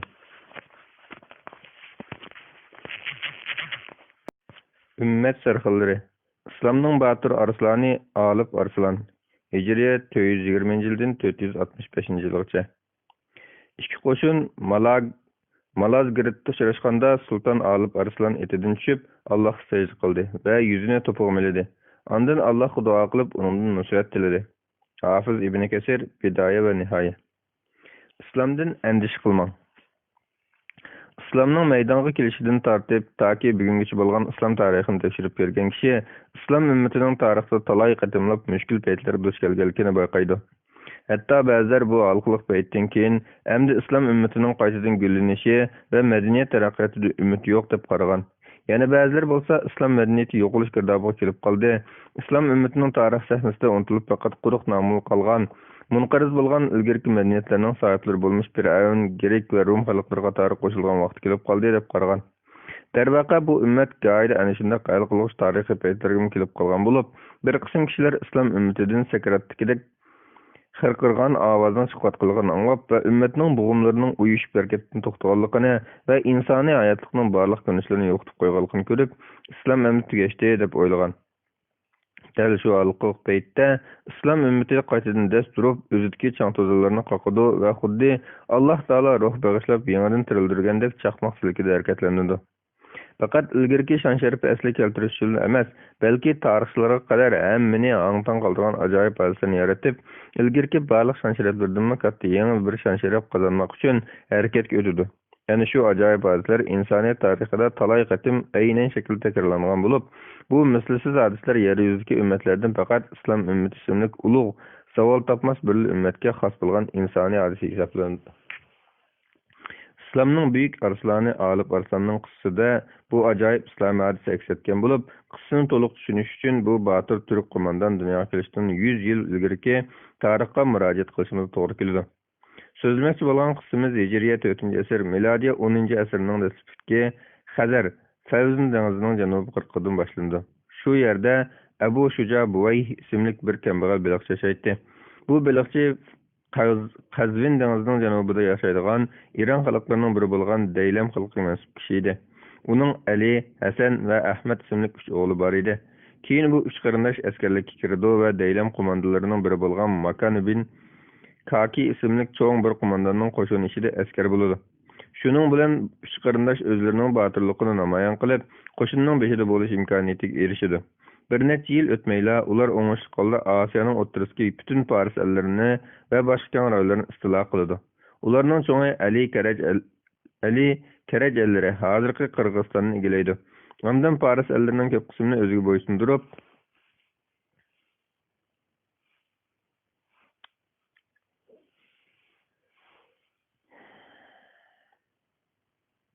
Bütün Paris ellerini ve başka keng rayonlarını istila qildi. Ularning cho'ngi Ali Kerej elleri hozirgi Qirg'izistonni egillaydi. Ondan Paris ellerining ko'p qismini o'ziga bo'ysundirib, Hijriya 322-yili Shiraz shahriga kirdi va Shirazning o'z davlatining poytaxti qiladi.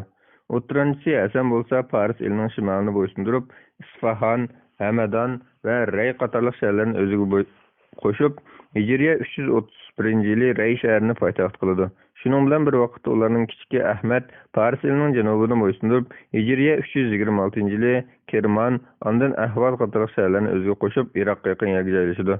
Shunday qilib, deylamlik yilqi beliqchi Buvayhning o'g'illari Karaj elleridan Ahvazgacha va Qazvin dengizidan Arab dengiz qo'ltiqiga cho'zilgan bepoyon ellarga hukmronlik qildi.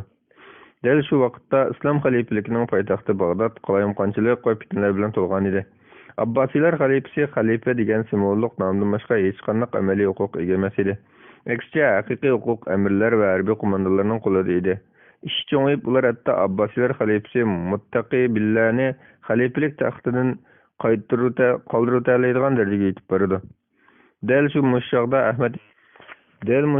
Ahmad ibn Buvayh Abbasiylar xalifalik uchirgan bu davolaq vaziyatdan foydalanib, Hijriya 334-yili, milodiya 945-yili qo'shinni boshlab xalifalikning poytaxti Bag'dodni egallaydi.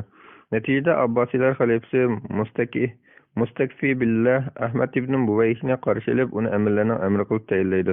Shundaqla uningga Muizzud davlatni aziz qiluvchi, cho'ngisiga Imadud davlatning turki, o'tirinchi Hasanga bo'lsa Ruknu davlatning uylanishga degan nom berdi.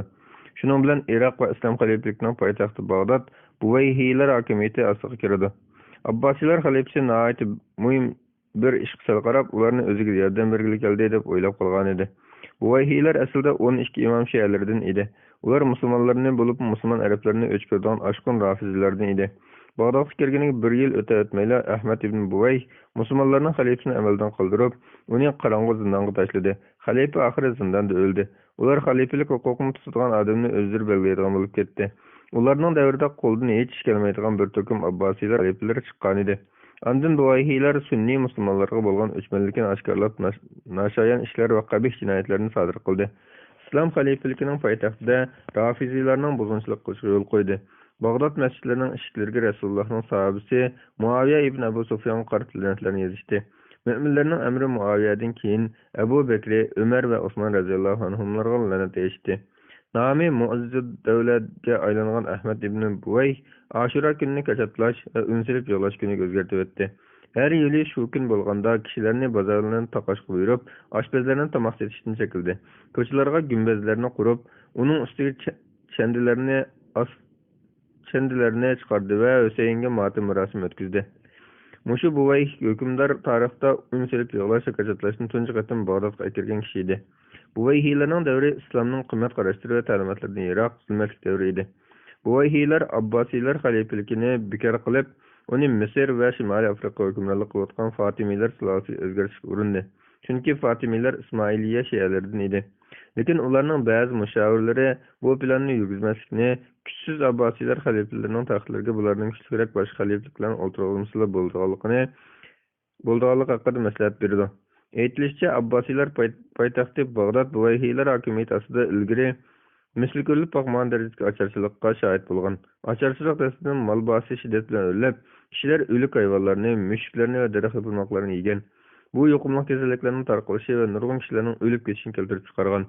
Hatto kishilar meyitlarini dafn qilishga qodir bo'lolmagan. Buvayhiylar davrida Rum imperiyasi islom ellariga hujum qilib, ko'plagan shahar, qo'rg'onlarni besib oldi. Rumlar shialarning tug'ishini sunniy musulmonlardan boshqalarga qaratmaganligini yaxshi biladi. Tarix isbotlab turibdiki, Fatimiylar, Safaviylar, Buvayhiylar va yana boshqa Shia davlatlardan bo'lsin, umuman Shia davlatlarining ahli salib va Mo'ng'ullardan iborat islom dushmanlari bilan haqiqiy kurash qilgan biror tarix yo'q. Balki ular butun tarix bo'yi faqat sunniy musulmonlar bilan urushgan edi. Shialar ko'pincha chog'larda musulmonlarga qarshi urush qilish uchun musulmon emas davlatlar bilan ittifoqlashadi. Shu vajdan Shialarning tarixda tajovuzlarga qarshi urushgan Sayfiddin Qutuz, Salahiddin Ayyubi, Xattabi, Abduqodir Jazoiri, Sulaymon Qonuniylardek islom qahramonlari topilmaydi. Qisqasi Shia tarixi qandaqdir haqiqiy qahramondan xolidir. Hatto sunniy musulmonlar islomdagi ulug' qahramon va islom arab chavandozlarining biri hisoblaydigan payg'ambar alayhissalomning sahabasi bo'lgan Ali ibn Abu Talib shialarga nisbatan aytganda ayolini boshqalar urushimi bolasini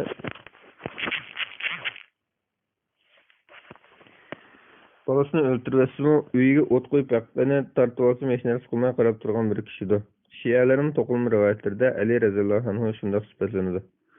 Buvayhiylar Bag'dod va islom dunyosining ko'p qismiga 100 yildan ortiq hukmronlik qilgan bo'lib, bu jarayonda Bag'dod qoyimqonchilikqa to'lgan bir shaharga aylanib qolgan.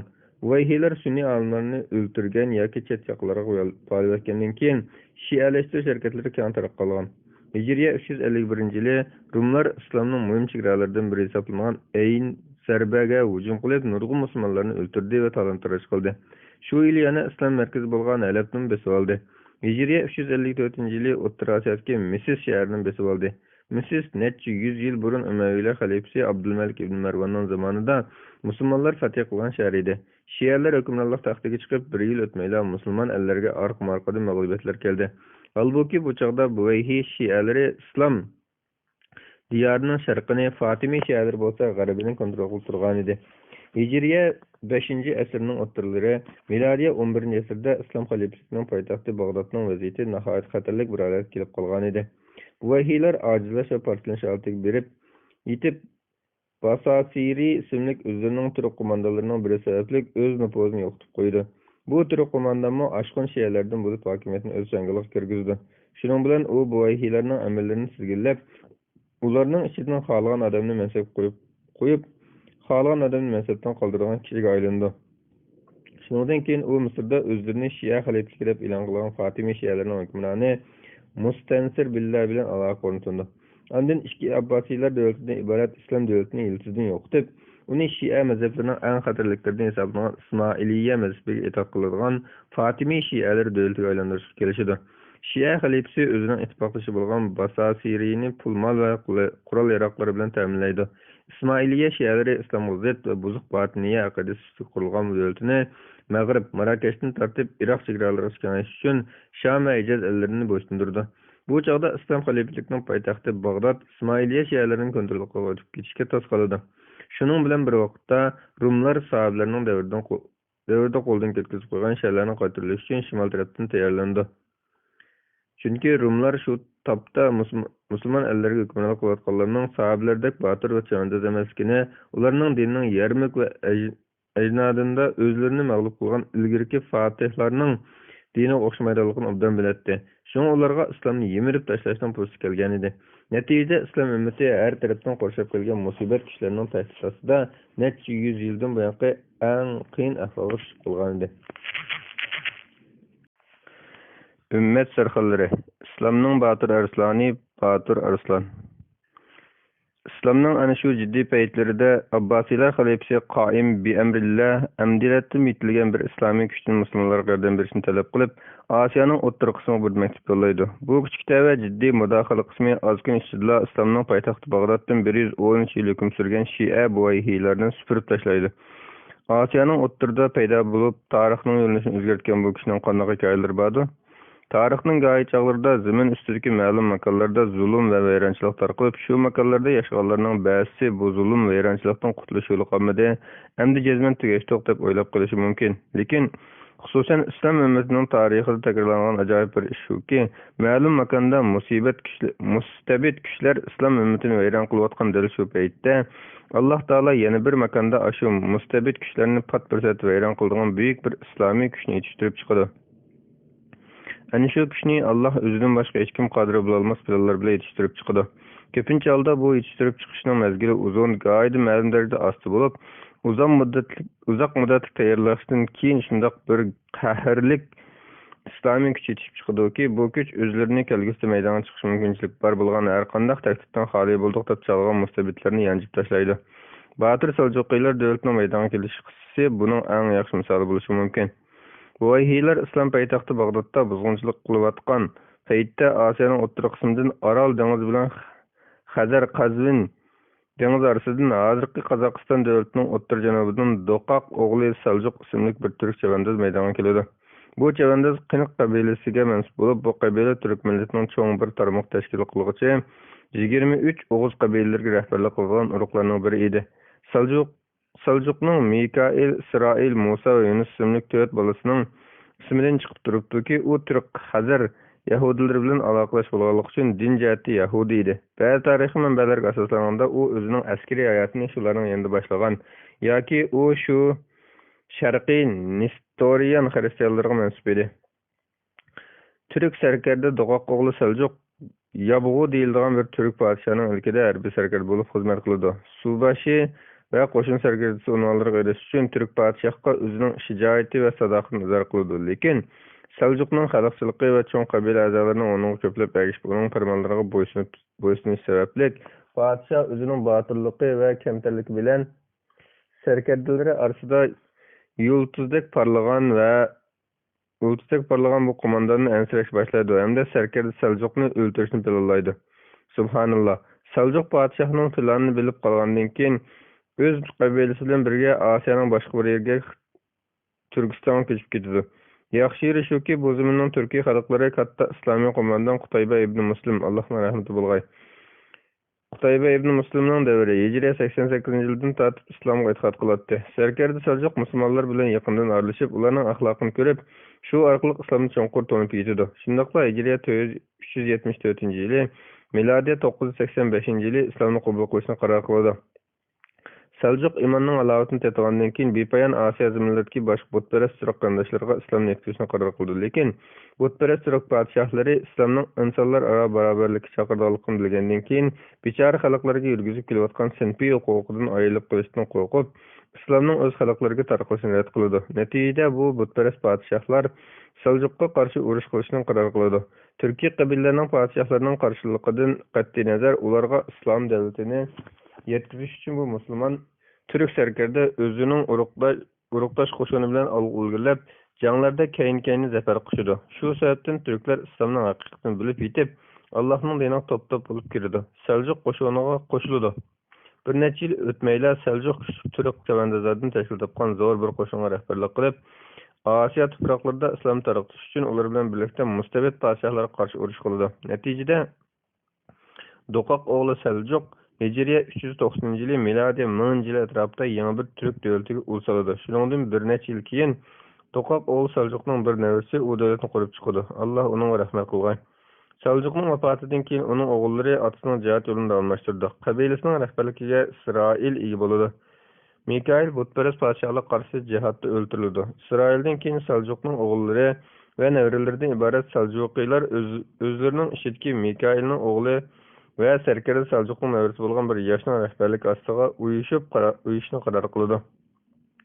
Bu yosh kichkida buvisi Seljuq qamroq bo'lib, uningdan islomning va Alloh yo'lidagi jihadning muhabbatini o'rgangan edi. Bu yoshning ismi To'g'rilbek bo'lib, tarixda Seljuqiylar davlati nomi bilan tanilgan davlatning quruvchisi edi. Bu Seljuqiy yigit o'z qabilasining rahbarligini qo'lga olib, butparast podshohlarga Faris elidagi Buvayhi shialar hukmronlariga qarshi zo'r jihodiy safarni boshlaydi. Ondan O'rta Osiyo va Faris elidagi keng rayonlarni o'z davlatiga qo'shish uchun davlatining chegaralarini kengaytirib, Jurjan, Tabaristonning bosh taraflari, Xorazm, Tabas, Ray qatorliq joylarni tuzillaydi. Keyin davomli ilgilab Hamadan, Ozarbayjon, Dehston hamda Jibal, hozir Iron va Iroqning g'arbini fath qiladi. Ondan keyin turklarning vataniga aylangan Anatoliyaning bir qism rayonlarini fath qiladi. Shuningdek keyin bu Türk Seljuqiy yigit Osiyoning o'rta qismidan Iroq chegaralariga so'zilgan kuchli bir davlatning sultoniga aylandi. Bu vaqtda Türk Shia sarkardasi Basasiri Bag'doddagi hokimiyatni tuzg'unlab olib, Iroq va islom poytaxtini besish uchun Fatimiylar bilan hamkorlashgandan keyin Abbasiylar xalifaligi yemilish oldida edi.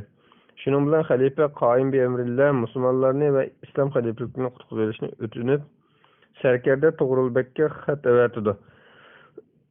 Shu chog'da Seljuqning cho'ng nevarasi Mujohid sarkarda To'g'rilbek zarbdor bir qo'shinni boshlab Abbasiylarning poytaxti Bag'dodga otlandi. G'alaba, nusrat va fatiha bo'lgan Ramazonda necha 10 yil musulmonlarni o'ldirgan, zindonga tashlagan va azoblagan Buvayhi shialarning maynisidan Iroqni ozod qildi. Hijriy 347-yili Ramazonning 25-kuni, milodiy 1055-yili 23 dekabr Türk qahramoni To'g'rilbek Bag'dodga kirdi va islom poytaxti Bag'dodga 113 yil hukmronlik qilib kelgan Buvayhi shialarning zulmatli davriga xotim berdi. Ondan To'g'rilbek o'zini Abbosiylar xalifaligi davlatining himoyachisi va payg'ambar sunnatining yordamchisi deb chaqiriladi. Shuningdek, keyin Saljuqiylar kirgandan keyin Bag'doddan qochib ketgan xoin shia vaziri Basasiri qo'lga olinadi. Uning cho'ng xiyonatchilik jinoyat isbotlangandan keyin kallasi elinadi. Demek To'g'rilbek Abbosiylar xalifaligini yeminlashdan saqlab qoladi va Abbosiylar xalifasi Qoyim Bi'amillahning o'limini asli keltirdi. Natijada Abbosiylar xalifasi uni sultonlikqa tayinlaydi va Ruknuddin dinning to'riki degan nomni berdi. Shundaqla pulga sulton To'g'rilbekning ismini uyulishqa Bag'dod va boshqalarning masjidlarida va xutbada uning ismini zikr qilinishiga yo'lliq tushirdi. Shu vaqtning o'zida Botir Mujohid To'g'rilbek Buvayhilar tarafidan amaldan qoldirilgan uzoq yillar bo'lgan Allohning shariati va payg'ambar sunnatini Abbosiylar davlatining qaysi taraflariga asli keltirish bilan shug'ullandi.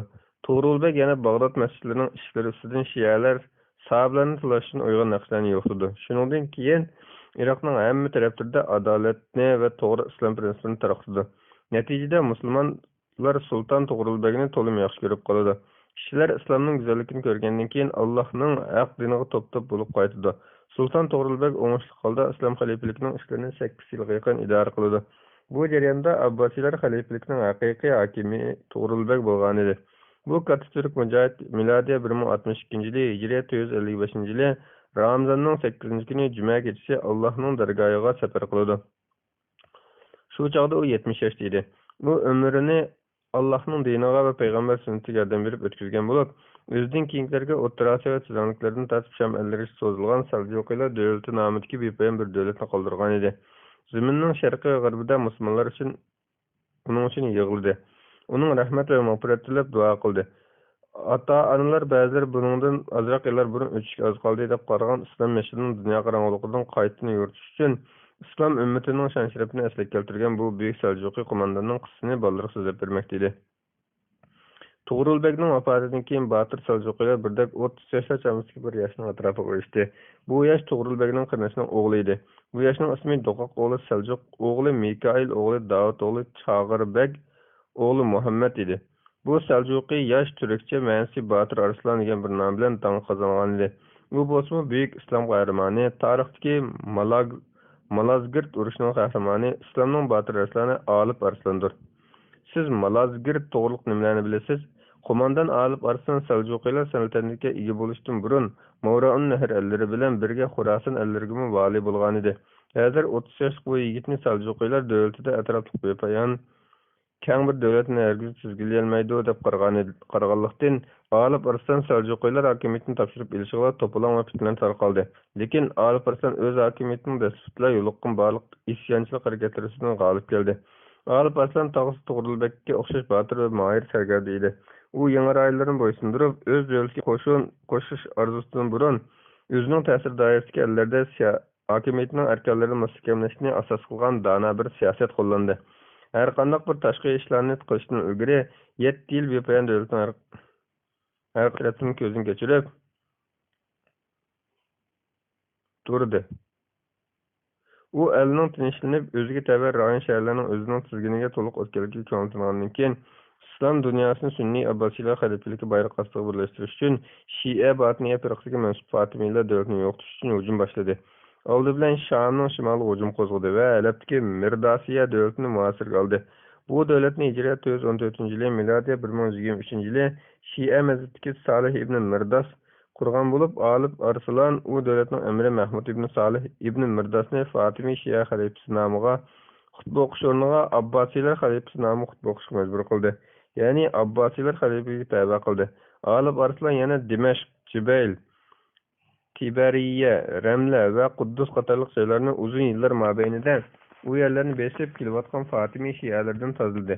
Fatimiy shialarining sultoni Quddusga hukm surgan jarayonda milodiy 1009-yili xristianlarning Quddusga muqaddas qiyomat cherkovini vayron qilib o'tgan edi. Vaholanki xristianlar Umar ibn Xattobning davridan tortib sunniy musulmonlarning hukmronligi ostida e'tiqod erkinligiga ega bo'lib kelgan edi. Qiyomat cherkovining vayron qilinganligi xabarini anglagan Rum papalari mush fursatdan foydalanib keyincha yuz bergan ahli salaf urushlarga chaqiriq qilgan edi.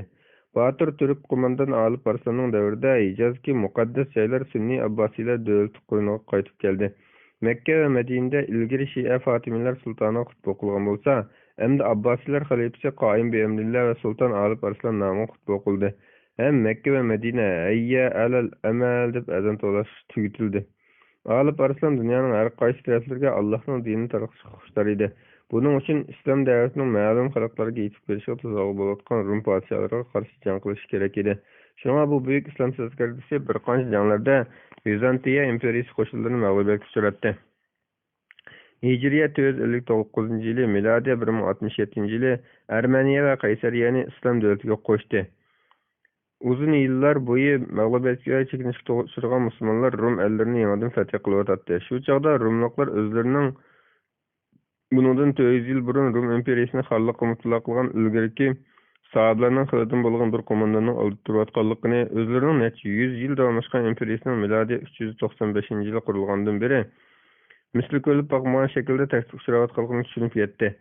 Vizantiya sharqiy Rum ayol imperatori Iodokiya Makrim Boltissa musulmonlarga qattiq dushmanlik qilish bilan mashhur bo'lgan Vizantiya qo'mondonlariga cho'ng bir harbiy qo'mondonga yotliq bo'ldi. Bu Vizantiya qo'mondonining ismi Romanus Diogenes bo'lib, Rumga imperator bo'lib taxtga chiqqandan keyin ismi Romanus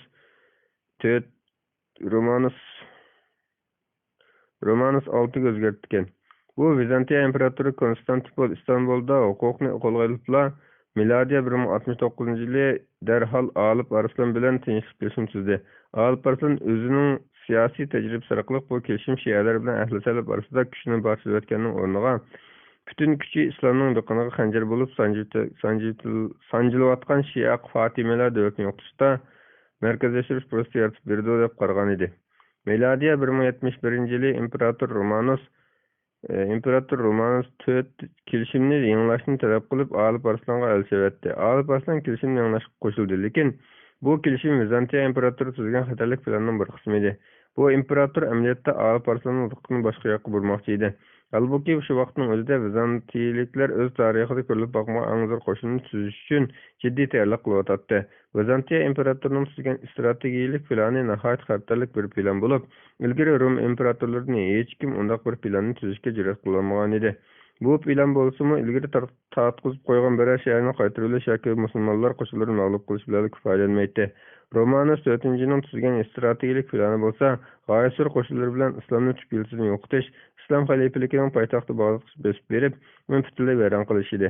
Xiyonatkor Vizantiya imperatori Romanus 4 texi ozg'in kunlar burun tuzgan kelishimni buzdi. Har xil irq, har xil mazhablarga tava dunyoning har xil joylaridan kelgan g'oyasur xristian qo'shinlari ittifoqiga o'z bevosita qo'mondonlik qildi. Bu qo'shinlarning tarkibida sharqiy rumliklar, ular ko'p xalqlardan tarkib topgan bo'lib, ularning muhimroqi Yunon xalqlari, frankliklar, hozirgi Fransiya va O'rta Yevropa xalqlari, inglizlar, Britaniya aralaridan, ruslar, Yevropaning sharqidagi Slaviyan xalqlari, Boshnoqlar, bosniyaliklar bo'lib, ular u joyda xristian edi. Kurd, hozirgi Gruziya, Normanlar, Skandinaviya xalqlari bo'lib, Shvetsiya, Norvegiya va Daniya o'z ichiga oldi. Turklar, sharqiy Nestoriy xristian diniga e'tiqod qilgan bir qism turk qabilalari. Onun sırt Bulgar yalanma qismi, hozirgi Bulgariyadan va Arman qismlari, hozirgi Armeniya davlatidan qadroqlar bor. Bu qismlarga nurg'un variya qarovulari boshliq qiladi. Ular maxsus Rum imperatorlarini qo'g'dash xizmatini qilgan sarxil kuchlar edi. Shuning bilan bir vaqtda yana qo'shinning oldida yo'g'on kiristlarni ko'tarib mangadigan necha ming poplar, ularning keyinda Yevropaning har qaysi joylaridan islomni vayron qilishga kelgan necha ming xristian yollanma askarlar bor edi. Ajablanarli shuki, bu xristian ittifoqi bir-birini kaproz chiqargan bir necha xristian mazhablaridan tashkillangan edi. Masalan, Vizantiya, Rus va Sharqiy Yevropaning mazhabi Pravoslaviya edi. Frank va O'rta G'arb Yevropaning mazhabi katolik edi. O'rta Osiyo xalqlari va xristian turkmanlarning mazhabi Sharqiy Nestorian edi. Vizantiyaliklar bu g'oyasur qo'shinning qo'mondonligiga shu vaqtda harbiylikda kamalga ketgan eng katta qo'mondonlarni tanladi. O'ng qanot qo'shinning qo'mondonligiga qo'mondon Teodor Alyates, so'l qanot qo'shinning qo'mondonligiga qo'mondon Nikfor Berenios, oxirgi qo'shinga Androniokos Dokas qo'mondonligiga tayinlandi. O'rta qo'shin bo'lsa, imperator Romanus 4ning qo'mondonligida ostida bo'ldi. Bu Akavr imperatorining g'alabaga bo'lgan ishonchi shu darajaga yetganki, hatto u jang boshlanishdan burunla musulmonlarning ziminlarini o'z amallariga bo'lib bo'lgan edi. Bu qo'shin o'zlarining aybasini texnik oshirish uchun intayin hashamatli kiyimlarni kiygan edi. Buyuk islom tarixchisi Ibnul Asir bu qo'shinni sifatlab bundoq deydi: ular hashamatli kiyimlarni kiyib nihoyat yasada qoldi kelgan. Biz eng buyuk islom tarixchisi Ibn Kasirning o'zining Bidoya va Nihoya nomli katta tarixiy ensiklopediyasida bu zo'r ahli salib qo'shinni qanday sifatligiga qarab boqaylik. Bu qo'shin Rumliklar, Groziyliklar, Franklar va Ruslardan tashkil topgan edi. Ularning ichida 35 ming episkop, har bir episkop bilan 500 dan 2000 gacha chavandoz birli edi. Ulardan boshqa yana 35 ming frankmi bor edi. Turklarning bir irqiy bo'lgan o'g'izlardan bo'lgan 15 ming kishi bor edi. Bulardan sirt 100 ming o'ymakor va naqqosh bor edi. Lozimliklar va muxlar besilgan 400 arva, qurol yaroq, egar va manchanoqlar besilgan 2000 arva bor bo'lib, uning ichida 1200 kishi tayyorlagan bu shu davrdagi eng chong bir manchanoq bor edi. Allah Romanusga la'nat qilsinki, maqsadi islom va islom ahlini tüp yiltizdan quritish edi. U hatto Bag'dodga bo'lgan zamonlarni qo'shin qo'mondonlariga bo'lib bo'lgan edi. Islom tarafida bo'lsa Sulton Alip Arslan Rumliklar bilan tinchlik kelishim tuzgandan keyin Rumliklarning yomonligidan xotirjam bo'ldim deb qaragan edi.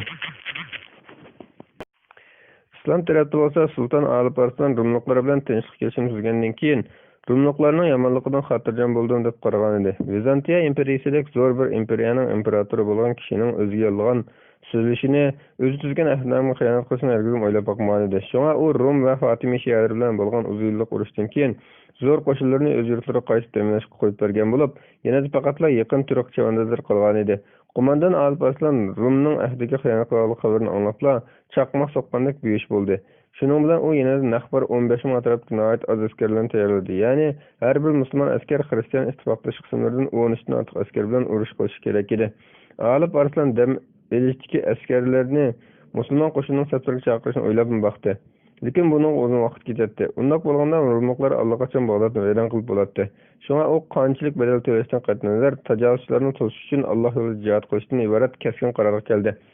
Vizantiyaliklar bu asnoda ittifoqdosh qo'shinlar bilan imperiyaning poytaxti Konstantipoldagi to'plashgan o'rindan atlanib, vaqtni unumli bayonlash uchun sizlikda Anatoliyaning o'tir qismini kesib o'tgan edi. Ular menib Malazgirt deyilgan kichik bir shaharga kelib qolgan edi. Malazgirt hozirgi Turkiyaning g'arbiga, Van ko'lining shimoliga, Murat daryosi bo'yicha joylashgan kichik bir shahardir. Qo'mondon Alip Arslanning bargohi shu shaharga yaqin edi. Ahli Salib ittifoqi qo'shinlarining bir qismi bo'lgan 10 ming kishilik rus batalyoni kuchtumtut ularga hujum qildi. Natijada Alip Arslanning qo'mondonligi bilan musulmonlar qo'shini bu qismni butunlay tarmar qildi va uning rus qo'mondonini asirga oldi. Shundoqmi bu buyuk zafar Qobil qo'mondon Alip Arslanning g'oyat zo'r dushman qo'shinlari bilan uchrashish va o'zining kichik qo'shini orqali ular bilan so'qish istikini qo'zg'ay olmaydi. Shuning bilan Alip Arslan bir necha oy burun tuzgan tinchlik kelishimiga amal qilishni talab qilib, imperator Romanusga bir elchi jo'natdi. Biroq mag'lublangan imperator Romanus tuzishgan kelishimga amal qilishni rad qildi va nihoyat takavvurlik bilan Rey shahriga bormoqchi sulhi yo'q dedi. Rey shahri bo'lsa Seljuqlar davlatining poytaxti edi. Alip Arslanga imperatorning javob kelganda islom kurash qismining eng oliy qo'mondoni Alip Arslan bargohiga bordida dubulg'i va savutlarni kiydi va qo'shinni to'planishga buyurdi. Ondan askarlarning oldida turib qilichni shundoq egiz ko'tardiki, go'yo qilichning uchi bu islom qo'mondonining qo'lida ko'tarilgan bir parcha chaqmoq kabi ko'kda chaqnab ketgan edi. Batur Alip Arslan o'z askarlariga qarab xuddi Arslanning kurashlariga o'xshash ovoz bilan mundoq dedi: "Aliplar, Allah cho'qim bo'lishlik bir ishni ishga oshirgan qadar men cho'qim Alloh yo'lida jihad qilish bil bog'ildim. Aranglardan kimki qaytib ketishni xohlasa ketaversin. Bugun bu yerda buyuradigan yoki to'sadigan hech bir sulton yo'q." O'zlarining jasur qo'mondoni bu so'zni olgan 15 ming askarning ig'zidan tanglab mundoq bo'lsa-da ko'tarildi: "Hammamiz sen bilan birga, hammamiz sen bilan birga, hammamiz sen bilan birga." Shu anda islomning bu ulug' qo'mondoni o'zining botir askarlariga qaradi. Uning ko'zlaridan ittifoqli ko'z yoshlari taramlab o'tdi. Ustozi va yetakchisi Abu Nasr Muhammad ibn Abdulmalik Buxoriy uning burilib qaradi-da, qo'lini shogirdining mo'rasiga qo'yib turib, ishonch bilan kulimsiragan holda uning mundoq dedi: "Ey o'g'lim, sen haqiqatan shunday bir din uchun urush qilyapsanki, Alloh taolo uning yordam beradiganligiga va barliq dinlar ustidan g'olib qilganligiga va'da bergan. Men Allohning bu shonli qalbiga sening ismini yozgan bo'lishini umid qilaman. Sen ular bilan juma kuni kun qayrilgandan keyin xatiblar munbar ustida bo'lgan vaqtda uchrashgan. Chunki bu vaqtda xatiblar mujohidlar uchun Allohdan nusrat tilab duo qiladi. Undaq duo ijobat bo'lishi yaqindir." Haqiqat vaqti keldi. Miladiya 1071 yili 26 avgust, Hijriya 463 yili Zulqa'da ayının 27 günü Cuma degende Sultan Alp Arslan g'usl tahorat oldi. Ondan xushbiroq ishlatdi. Kishilar uning libosiga ajablanib qaraydi. Ondan keyin ularga Abu Nasr Buxoriy Cuma namozi o'qib berdi va Allohdan musulmonlarga nusrat tiladi. Sultan bo'lsa amin deb yig'layotdi. Uning orqasidagi musulmonlarmi o'zlarining sultonning yig'isi qo'shiqdan yig'lab amin deyotdi. Namozdan keyin ustiga oq libos kiygan qo'mondon Alp Arslan askarlarning oldida nutq so'zlab mundoq dedi: "Ey oliplarim, men haqiqatan savob deb sarchallik bilan urush qilaman. Salomat qolsam bu Allohning ne'matidir. Agar shehid bo'lsam bu mening kepenimdir." Askarlarning ko'zlaridan yoshlar qo'yildi. Yo'nalib yolg'onlikdan ovozlari ko'p ketgan edi. Bir pasdan keyin Alp Arslan ularning tinchlanishini talab qilib bundoq vasiyat qildi: "Alplar, agar men yiqilar bo'lsam, shu yiqilgan yer mening qabrim bo'lsin. Mendan keyinmi yo'linglarni almashtiringlar. O'g'lim Malikshahning qo'mondonligida davomli urush qilinglar." Ondan keyin Amir Alp Arslan jangga tayyorlandi. O'zining o'qlarini tashlab o'tib, qo'liga faqat qilichini oldi. Bu orqali o'zining dushman bilan yuzma-yuz elishini qaraqlollik ishorat qilmoqda edi. Qo'mondonning qilganlarini ko'rib turgan askarlarmi birlikda ya va o'qlarini tashlab o'tib, qo'llariga faqat qilichlar oldi. Ondan Alp Arslan etiga mindi-da, ahvolning qanday bo'lishini qat'iy nazar orqaga chekinmaslikni niyat qilganligini ifodalab, o'z qo'li bilan etining quyrug'ini chigib qo'ydi. Askarlar o'z qo'mondonining chin irodasi qat'iyligini ko'rib, ularni shunday qilishdi hamda shehidlikni va jannatda jam bo'lishni niyat qilib bir-biri bilan quchoqlashdi. Ikki qo'shin jang maydonida uchrashishdan biroz ilgari askarlar to'satdan Alp Arslanning etidan tushib, yuzini to'piq milab turib, Alloh sajda qilgan holda Allohning islom diniga nusrat ato qilishini tilab, yig'lashlariga shahid bo'lishdi. Shundan keyin u tizli etining ustiga sakrab chiqdi-da, sapning oldiga kelib, tajovuzchilar ittifoqining qarshisida turdi. Dushmanlar bo'lsa oldi sap qo'shiniga necha ming popni o'rlashtirgan bo'lib, ular yo'g'on kirishlarni ko'tarib olgan va shu vaqtga zamin yuziga eng chong manjanaqni so'rib olgan edi. Tajovuzchilar qo'shini xuddi son-sanoqsiz chegarliklardek musulmonlar qo'shini tarafga qarab otlandi. Vaholanki shu vaqtning o'zida Alp Arslan qo'mondonligidagi islom qo'shini un-tinsiz midirlamay turibdi. Bahayvat va surlik Rum qo'shinlari islom qo'shini tarafga yiqilishib qolgan bo'lsa-mu, musulmonlarning harakatlanmay turganligini hayron qolgan bir musulmon askar Sultan Alp Arslanga: "Ey sulton, dushman qo'shini bizga yiqilishyapti" deb to'ldi. Vaholanki bu qo'rqinchli manzaradan sultonning chekisidan tarlar oqib turibdi. Shu an islomning botir arsloni Alp Arslan xuddi o'ljiq iltilishni kutib turgan arslan kabi o'ttiq ko'zlari bilan uning qarab qo'ydi-da, zo'r ishonch bilan kulimsirab turib, "Yo'qsa, ularga biz yaqinlashdik" dedi. Dushmanlar islom qo'shini bilan tutishishga oz qolgan shu daqiqada islom urushchi qismlarining bosh qo'mondoni Alp Arslan musulmonlar qo'shinining o'ng qanot qo'mondoni bo'lib qoldi-da, qo'lini ko'tarib turib Allohu akbar deb to'ldi. O'ng qanot qo'shinining qo'mondoni beshini ochib qo'ydi. Bu ikkisining o'rtasida maxfiy belgilar qilinadi. Ondan qo'mondon Alp Arslan musulmonlar qo'shinining so'l qanot qo'mondoni tarafga bo'lib qoldi-da, qo'lini ko'targunicha Allohu akbar deb to'ldi. So'l qanot qo'shinining qo'mondoni bu maxfiy belgini olgandan keyin beshini ochib qo'ydi. Ondan keyin islomning botir Alp Arslani etini qo'shinining o'ttiri sep tarafiga burdi-da, to'lim suyunish istiqolligida Allohning mujohid askarlari qaradi. Ondan qo'lini egiz ko'tardi-da, shirning o'kilishiga o'xshagan yuqori ovozda Allohu akbar deb to'lib, malozgirt osmonni larzaga keltirdi. U bu takbir bilan musulmonlarga nisbatan istiqbol urushi, mavjudlik urushi va islom urushi hisoblangan unutilmas malozgirt urushining boshlanganligini zikrlamoqda edi. Qo'mondon Alp Arslanning 3-chi takbiridan keyin ahli salaf ittifoqqa qo'shildi. Tuyuqsiz musulmonlarning orqaga jo'natgan o'ttirsab qo'shini bilan uchrashdi. Dal bu vaqtda islom qo'shinining o'ng qanot va so'l qanot chaqmoq tezligida bahayvat Vizantiya qo'shinlarini ikki yondan qurshab olgan edi. Natijada Rum askarlari ilgari ko'rib boqmagan bu taktikadan zarba yedi. Islom qo'mondoni Alp Arslan tuzgan bu taktika bundan burun insoniyat tarixida faqat ikki qatimli qo'llangan taktika edi. Bu taktika qismoq taktikasi deb atalgan bo'lib, Botir turk qo'mondoni Alp Arslan insoniyat tarixida bu xatarli taktikani qo'llangan 3-chi shaxs bo'lib hisoblandi. Qismoq taktikasi biz yuqorida qo'mondon Xolid ibn Valid to'g'riliq so'zlaganimizda izohlaganimizdek bir harbiy rangvozlik bo'lib, hujumchi qo'shin yupurilib kelganda mudofaachi qo'shinning o'ttir qismi ratlik holda orqaga chekinib turadi. Mudofaachi qo'shinning ikki qanoti hujumchilarni qurshab oladi. Unda hujumchilar mudofaachi qo'shinning o'ttir qismiga hujum qilgan vaqtda mudofaachi taraf hujumchi tarafning ikki qanoti hujum qiladi. Milodidan burungi 6-asrda o'zining harbiy ishlar dasturi nomli mashhur kitobida bu harbiy taktikani tunji qatim tilga olgan Chilliq harbiy qo'mondon Sunzi o'zimi bu xatarli taktikani qo'llanmaslikni tashabbus qilgan, chunki mudofaachi qo'shinning ikki qanoti hujumchilarni qurshab bo'lishdan burun hujumchi qo'shin mudofaachi qo'shinning o'ttirisini sepini vayron qilib o'tishi mumkin edi. Insoniyat tarixida qismoq taktikasini qo'llanib, faqat 6 harbiy qo'mondon utuq qozongan. Ularning 3i musulmondir. Musulmon emaslariga kelsak, ular tarix tartibi bo'yicha Hannibal Qartaji milodidan burun 216-yili Kenniya urushida, Shvetsiya generali Karl Gustav Reinhold milodiy 1706-yildagi Fraustadt urushida, Amerikalik Daniel Morgan milodiy 1785-yildagi Amerika ozodlik urushlari mezgilida Janubiy Karolina Kobani urushida qo'llangan. Bu taktikani qo'llanib utuq qozongan 3 musulmon qo'mondonning birinchisi bo'lsa, Payg'ambar alayhissalomning sahabisi musulmon arab qo'mondoni Xolid ibn Valid radhiyallohu anhu bo'lib, farzlarga qarshi Valaja urushida qo'llangan. Qolgan ikkisi turk qo'mondonlari bo'lib, biri Alp Arslan Malazgirt urushida qo'llangan, yana biri Sulaymon Qonuniy Muhaj urushida qo'llangan. Qo'mondon Alp Arslan bu taktikani taraqqiy qildirib, Hilal taktikasiga aylantirgan edi. Untuluqsiz Malazgirt urushi boshlanib az vaqt o'tmayla, islomning botir tavandozlari o'zlarining aslani Alp Arslanning qo'mondoni bilan dushman kishilarni gumron qildi. Shu chaqqa qadar Yevropa tarixida ko'rilgan eng chong ittifoqdosh qo'shinning askarlari jasadlar, yordamlar va qochoqlar ostida qoldi. Islom qo'shinining ikki qanoti ahli saylab qo'shinini butunlay qurshab olgandan keyin Alp Arslan qismoq taktikasi orqali Vizantiya imperiyasi qo'shinlarining o'ttirisiga o'ng'ishli kirib, Yevropa tarixidagi eng chong imperiyaning imperatorini qo'lga tushirdi. Payg'ambar alayhissalomning davridan tortib toki shu kungacha Islom Rum urushi tarixida musulmonlar tunji qatim Rum imperatorini asirga olishga muvaffaq bo'ldi. Musulmon yigitlardan biri uni musulmonlarning zabardast sultoni oldiga haydab akilib yerga yiqitdi. Musulmonlarning sultoni Alp Arslan tinchlik kelishimini buzib, islom dinini gumron qilmoqchi bo'lgan bu xiyonatkor va akavr imperator bir qaror etgandan keyin uni o'z qo'li bilan 3 qatim urdi. Ondan bu xristian xiyonatkorning beshiga dastidi. Islomning botir rasulini o'z puti bilan Rum imperator Romanus 4-ning beshiga dastidi va uni yerga so'yishga buyurdi. Vaholanki uning beshi bo'lsa Alp Arslanning oyog'i ostida edi. Vizantiya imperiyasining imperatori musulmonlarning amr buyurganday qildi. Shuningdek keyin Alp Arslan Rum imperatorining beshidan putini ko'tardi-da, uningdan so'radi: "Mubodo sen men sening oldingda asir bo'lib qolgan bo'lsam qanday qilarding?" Romanus eskilikning hammasini qilgan bo'lardim. Seni ya o'ltirgan bo'lardim, ya Konstantinopolning ko'chalarida sazoy qilardim.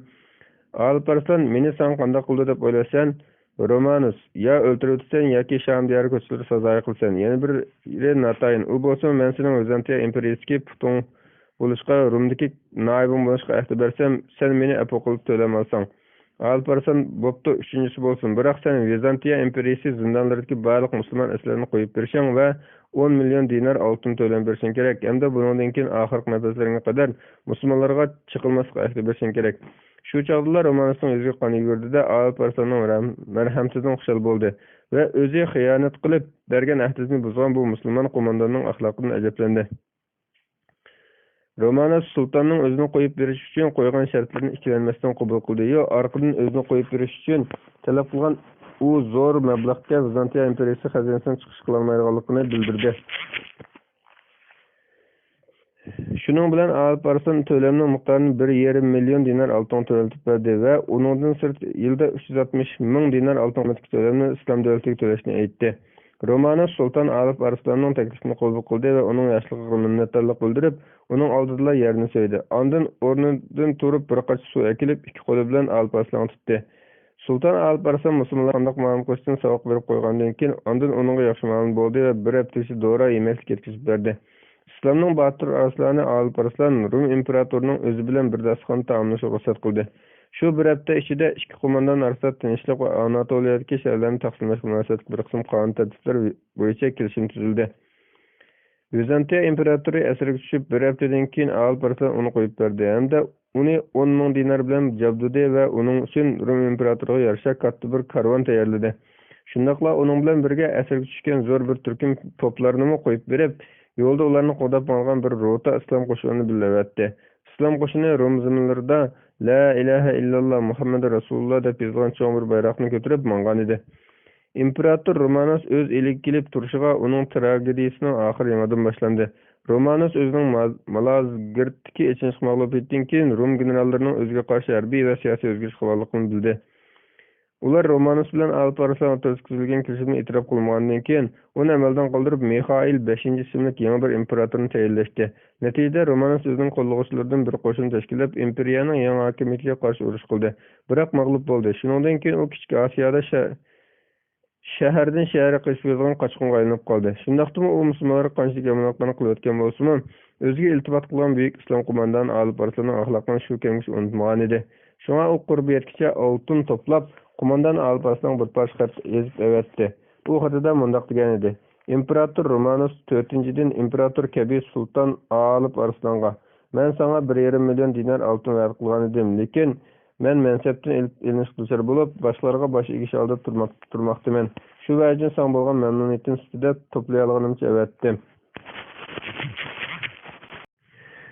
Ümmet sarxillari. İslamning Botir Arslani Alib Arslan.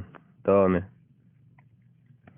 Shuningdan keyin harbiy o'zgarish qilganlar uning taxtini rasmiy tushsa amonlik berdiganligi va uning cherkovda istiqomat qilsa bo'ldiganligi haqida taklif berdi.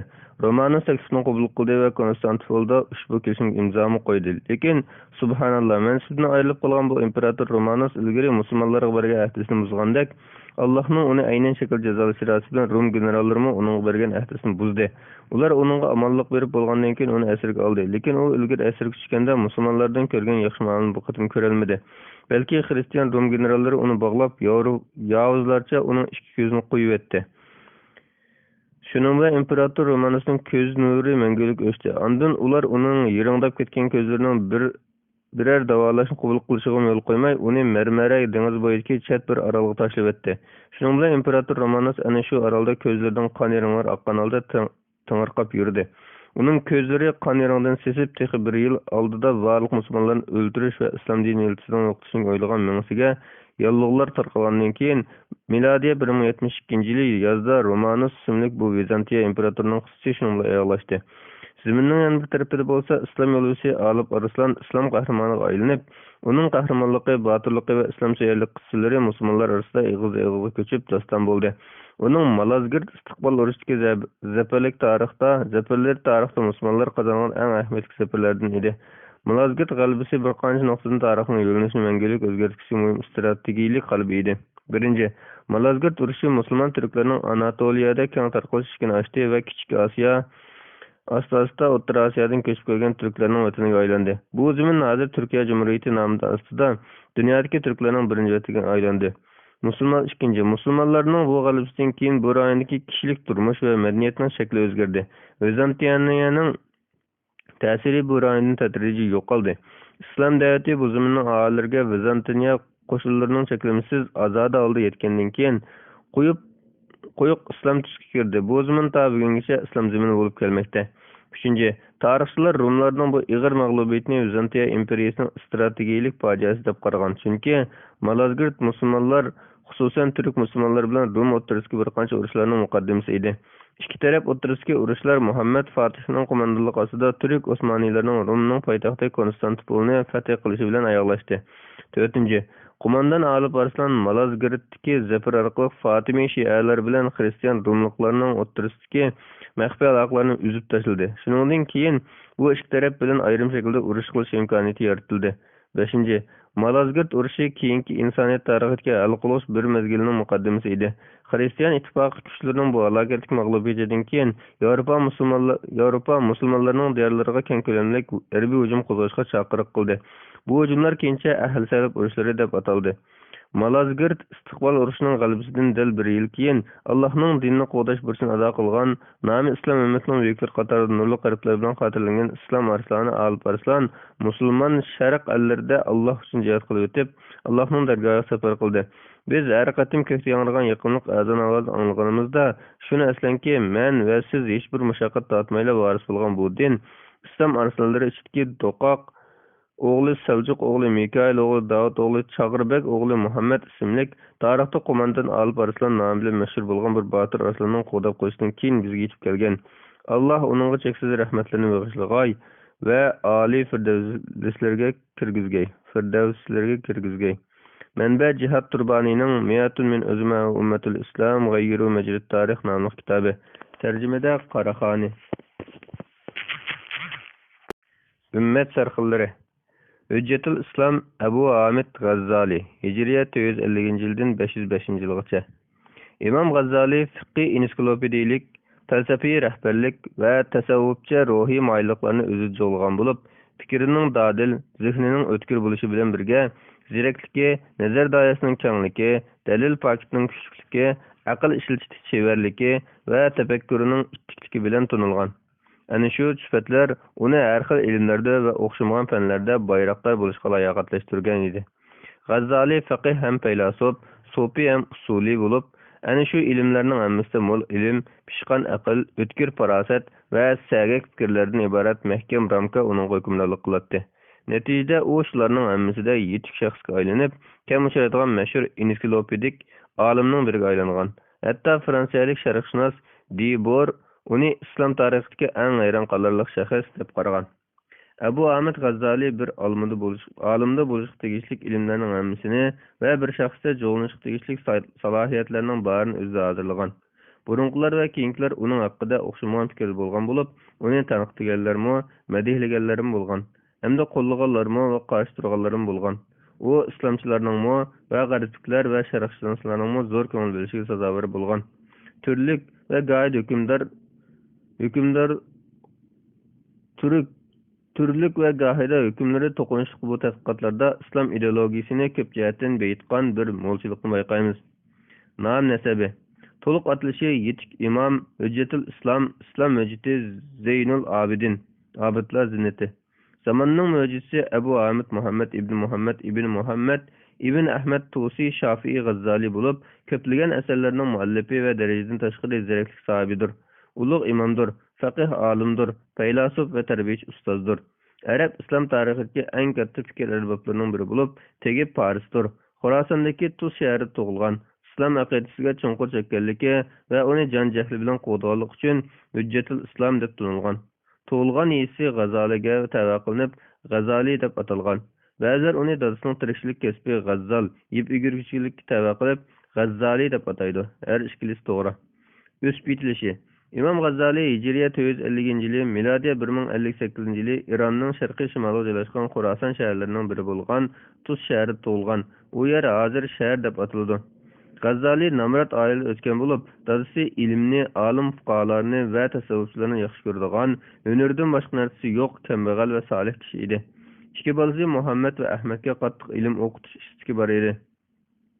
Uni saqaymas bir kasal chirmagandan keyin u vafot bo'lishdan burun ikki bolasini o'zining bir so'fi do'stiga vasiyat qilib, uningga o'zida bor ozg'ina pulni berdi va ikkisiga ilm o'qitishni va yaxshi tarbiyalashni vasiyat qildi. Eliqi kishi dadaning vasiyatini eng yaxshi shaklda o'ylashga tirishdi. Oxirida bolalarga asl qoldirgan pullar tugab, natijada uningga bolalarni beqish va chiqim qilish ig'ir keldi. Shuning bilan u bolalarni shu vaqtda keng taralgan va ilm o'rganishlarga kifil bo'lgan madrasalarning biriga kirgizdi. Natijada u ikkisi madrasada yashab, madrasada ilm o'qidi. Rivoyat qilinishicha, u kishi G'azzali va uning qarinishiga bilib qolinglarki, men ikkinglarga tegishli haqqinglarni sarf qilib bo'ldim. Men bo'lsam hech bir pul meli yo'q, kambag'al va mahrum bir odamman. Sizlardan yordamimni aymay keldim. Meningcha sizlar eng yaxshisi ilm talab qiluvchilardan bo'lgandan keyin biror madrasaga berib panohlansanglar, qo'sqinlarni obdan vaqolaytinglar degan. Shuning bilan ular uning degani bo'yicha qilishdi. Mana bu ularning saodatman bo'lishiga va darajalarining ustun bo'lishiga sabab bo'lgan edi. G'azzali bu ishini hikoya qilib mundoq deydi. Allohdan boshqa g'araz, ya'ni panohlik joy va tomoq bor ekan deb madrasaga kirganligini ko'z tutdi. Uchun ilm talab qildik. Ya'ni yanala Allohning irodasi g'olib kelib, ilmni faqat uning usuli talab qilgan bo'ldik. Uning ilm o'rganishga tirishchiligi. G'azzali kichkida o'z shahrida ustozi Ahmad ibn Muhammad Razkanda azroq fiqh o'qidi. Ondan Jurjanga safar qilib Imom Abu Nasr Ismoildan ilm oldi. Uningdan keyin Tusga qaytib kelib, u yerda 3 yil turdi. Ondan Nijeriya 473-yili Saljuqiylar davlatining poytaxti va Bag'doddan keyingi ilm shahri bo'lgan Nishapurga yetkazildi va Nizamiya madrasasiga o'qishga kirdi. Shuning bilan u yerda ikki haram imomi Imom Abul Maali Juvayniyda ilmiy usul fiqh ham ilmiy kalom ham ilmiy mantiq o'rgandi va ustozining peshini ching tutdi. U astoydil tirishib o'qib, oxiri mazhabda ixtilofiy masalalarda, munozara va usul fanlarida ustunlik qozondi. Hamma uning zakiyligiga, inchki ma'nolarga sho'ng'ishiga va ma'lumotning kengligiga hayron qoldi. Ustozi Juvayni G'azzali to'lib ketgan dengizdir deydi. U 400 nafar qurdoshlarni besib tushib, ustozning yordamchi o'qituvchisi va o'rinbosari bo'ldi. Deyilishicha, u Manxul degan kitobini yozib, ustozi Abul Maaliga ko'rsatganda, ustozi meni tirik oltimda ko'mding, hozircha savr qilib tursang bo'lmasmidi? Sening kitobing mening kitobimni besib qo'ydi degan ekan. G'azzalining davri G'azzaliyning davri, ya'ni Hijriya 5-asrning ikkinchi yarmi, 6-asrning dastlabları, Abbasiylarning oxirgi davri fikriy jihatdan islomiy falsafiy metodlarning gullanishi bilan aloqalangan. Chunki bu falsafiy metodlar Farabiy va Ibn Sino rahbarlik qilgan Mashshoiya islom madrasasi tuzilgan edi. Shundaqla bu mezgilda Sofiy tariqatining belgilari mukammallashgan va islomdagi ruhiy hayotlikning mazmunlari cho'nqurlashgan. Siyosiy jihatdan bo'lsa, uning davri siyosiy, harbiy va axloqiy jihatdan shakllanishi bilan farqlangan. Chunki u davrda turk irqlari Bag'doddagi xalifalik hokimiyatini egallab olgan. Bag'doddagi amaliy huquq egalari Saljuqiylar bo'lgan. Shundaqla yana Ismoiliya va Batiniya shialari xilofat ta'sis qilgan. Antakiya va Baytul Muqaddas ahli salaflarning qo'lida yo'qolgan. Saljuqiylar sunniy mazhab ahli sunna va jamoa mazhabini qo'llash uchun nizomiy madrasalarni qurgan bo'lsa, Misrda Fatimiy, Ubaydiylar Shia mazhabi davlatini kuchaytirgan edi. Shuning bilan islomda mazhab ko'rishi avjiga chiqqan edi. Uning nizomiy madrasasiga kirishi. Islom Imom G'azzali Nishapurda uzun mezgil turib shu yerda uylandi va balaliq bo'ldi. Keyin uning ustozi Imom Juvayni Hijriya 478-yili, milodiya 1085-yili vafot topdi. Shuning bilan u 28 yosh chig'ida Nishapurdan ayrilib Urduga bordi va Saljuqiylar vaziri Nizamul Mulkni izladi. Nizamul Mulkning so'rini ahli ilmlarning jamgohi va panogohi edi. Shundaqla u ilmni suydiganligi va olimlarga ko'ngil bildirganligi bilan tanilgan edi. G'azzali o'rda bir bo'lik imomlar va olimlar bilan munozirlashib, raqiblari va baslashchilarning ig'zini tuvoqlab, natijada ular uning ilmiy ortiqchiligini e'tirof qilgandan keyin shuhrati keng yayildi. Shuning bilan uning obro'yi o'sib va dongqotarlib, ismi jahonni bir oldi. Natijada Nizamul Mulk uni qavat izzat ikromlar bilan qarshi oldi va uni Bag'doddagi Nizomiya madrasasining mudarrisligiga tayinladi. Shu davrda bu madrasada mudarrislik qilish olimlar intiladigan va besilgan eng so'ng istak edi. Shuning bilan u Hijriya 484-yili, milodiya 1091-yili Bag'dodga keldi. Halbuki uning yoshi 34 da alqamagan edi. Bir olimning bunchalik yoshda bu mansabga ega bo'lishi oz uchraydi. U Nishapurdan chiqishi bilan tang shogirdlik hayoti bilan butunlay xo'shlashib, kurashchan va qizishchan pishqan bir olim sifatida haqiqiy ilm hayot jangohiga kirgan edi. G'azzali Nizomiya madrasasida dars o'tdi.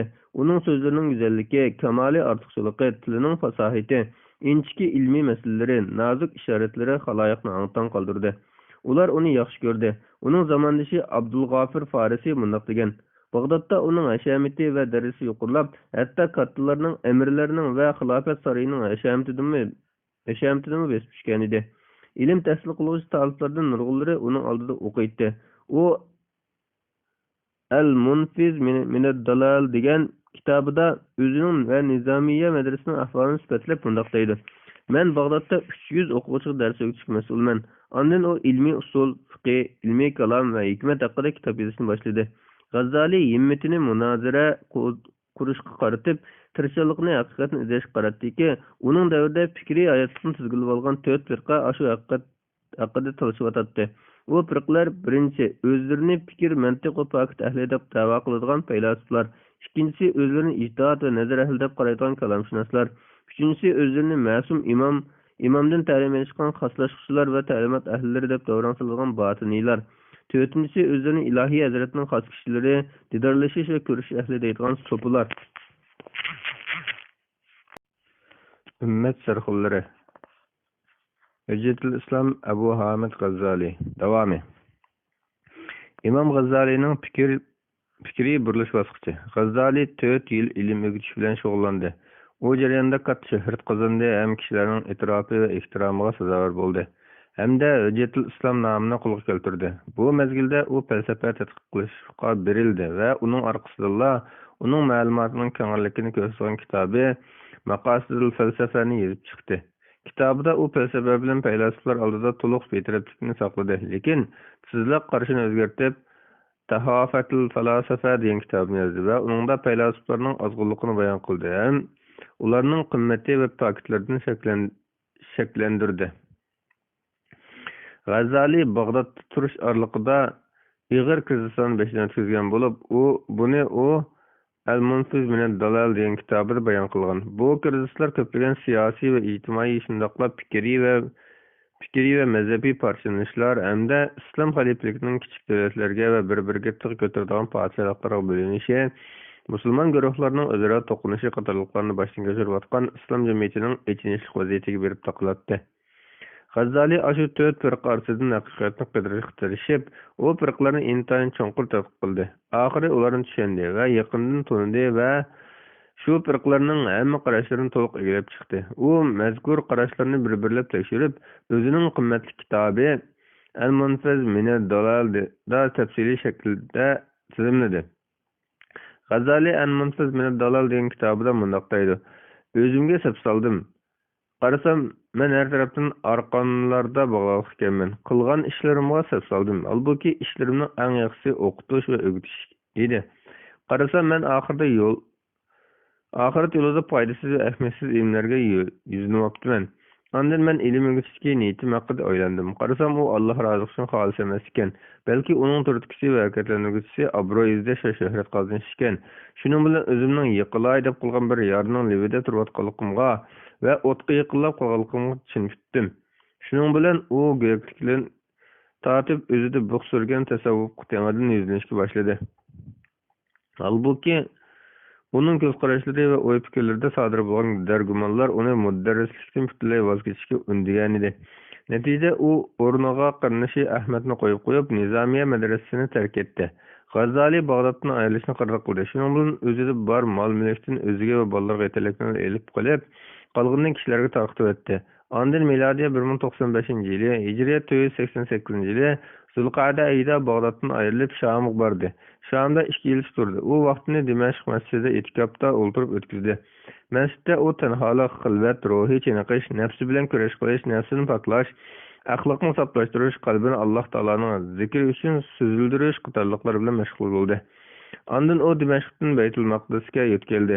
U har kuni Sahra masjidiga kirdi va ishini taqab, tanholigi va pinhonligiga g'arq bo'ldi. Shu yerda u dongli kitobi Ihyoul Ulumuddinni yozib boshladi. Ondan uzun o'tmayla Umayyi jamoasining g'arbiy munorida etkab o'ldirish uchun yana bir qatim Dimashqqa qaytdi.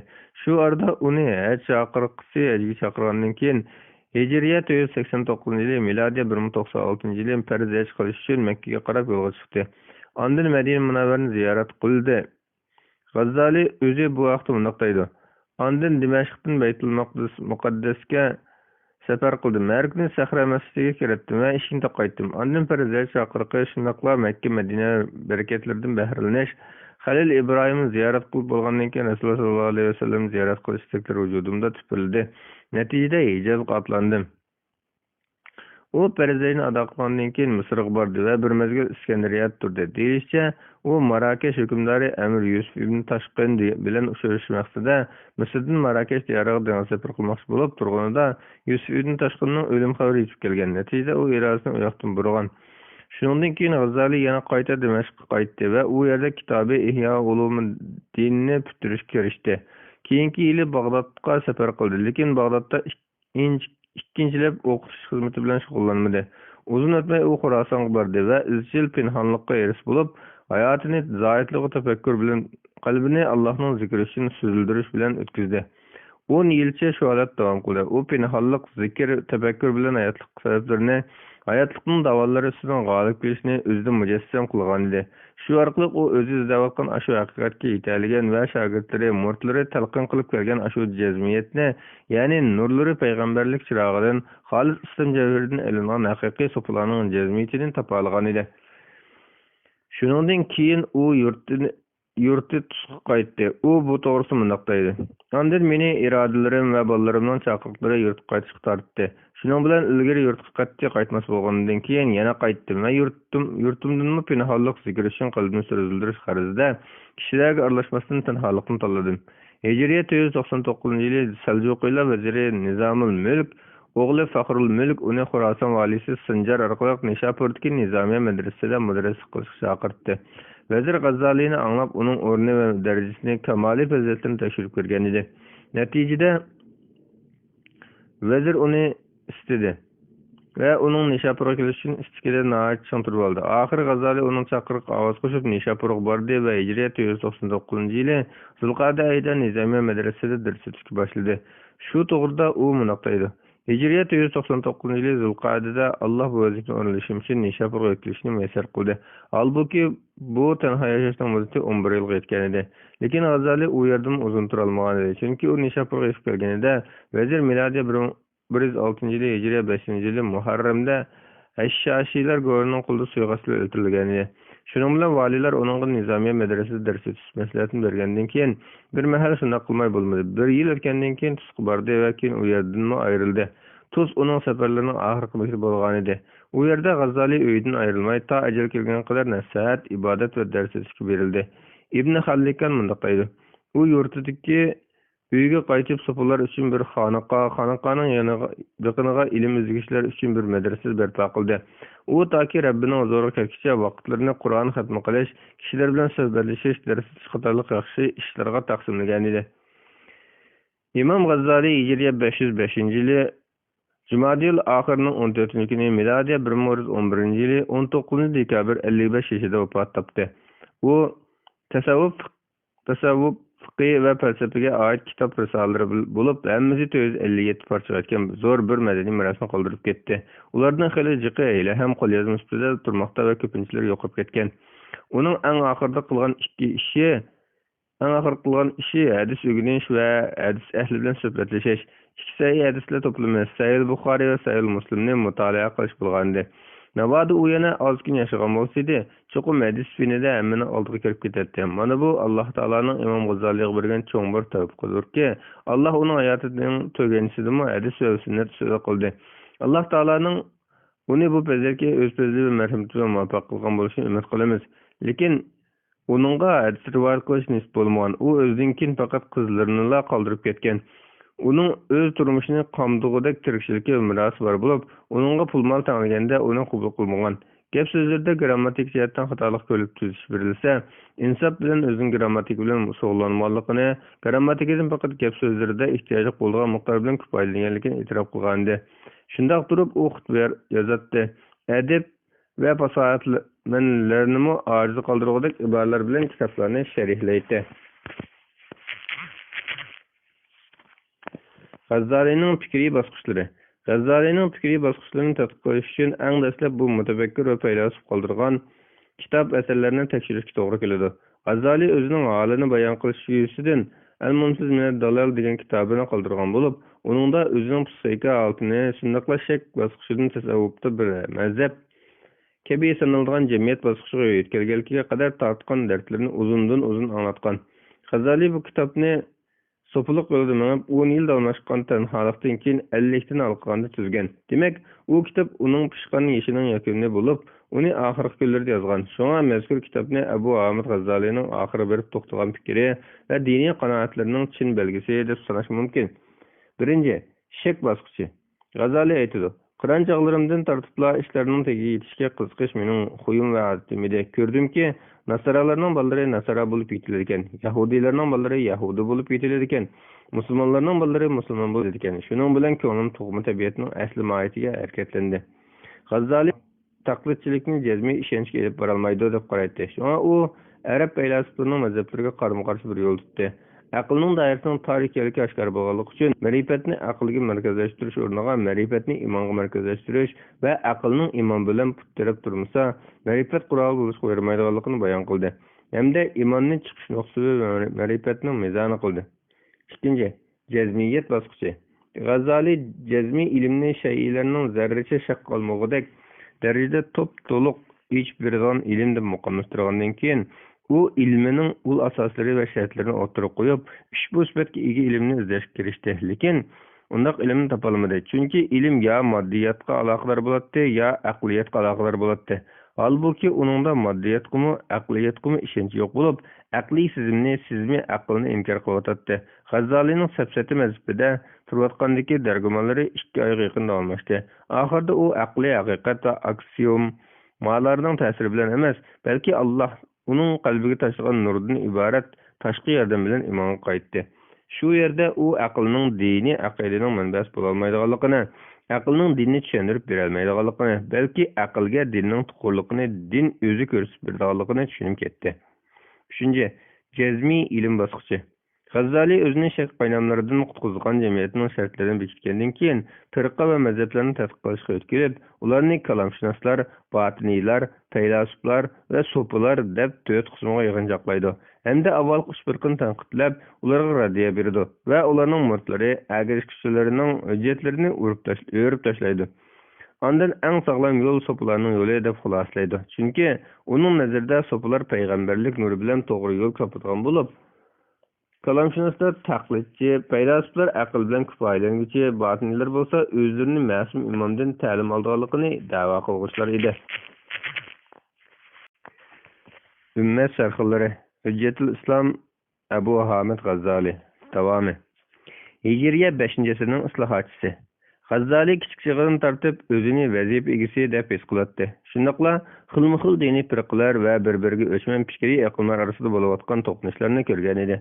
Uning davrida bundoq to'qnashuvlar kishilarning zo'r ko'ngil bo'lishi va talash tortish qilishiga erishdi. Uning nurg'unlagan asarlari va munozaralarida shu firqa toifalarini tadqiq qilishiga va qarshi turishiga qiziqtirgan narsa yuqorqi sabab bo'lishi mumkin.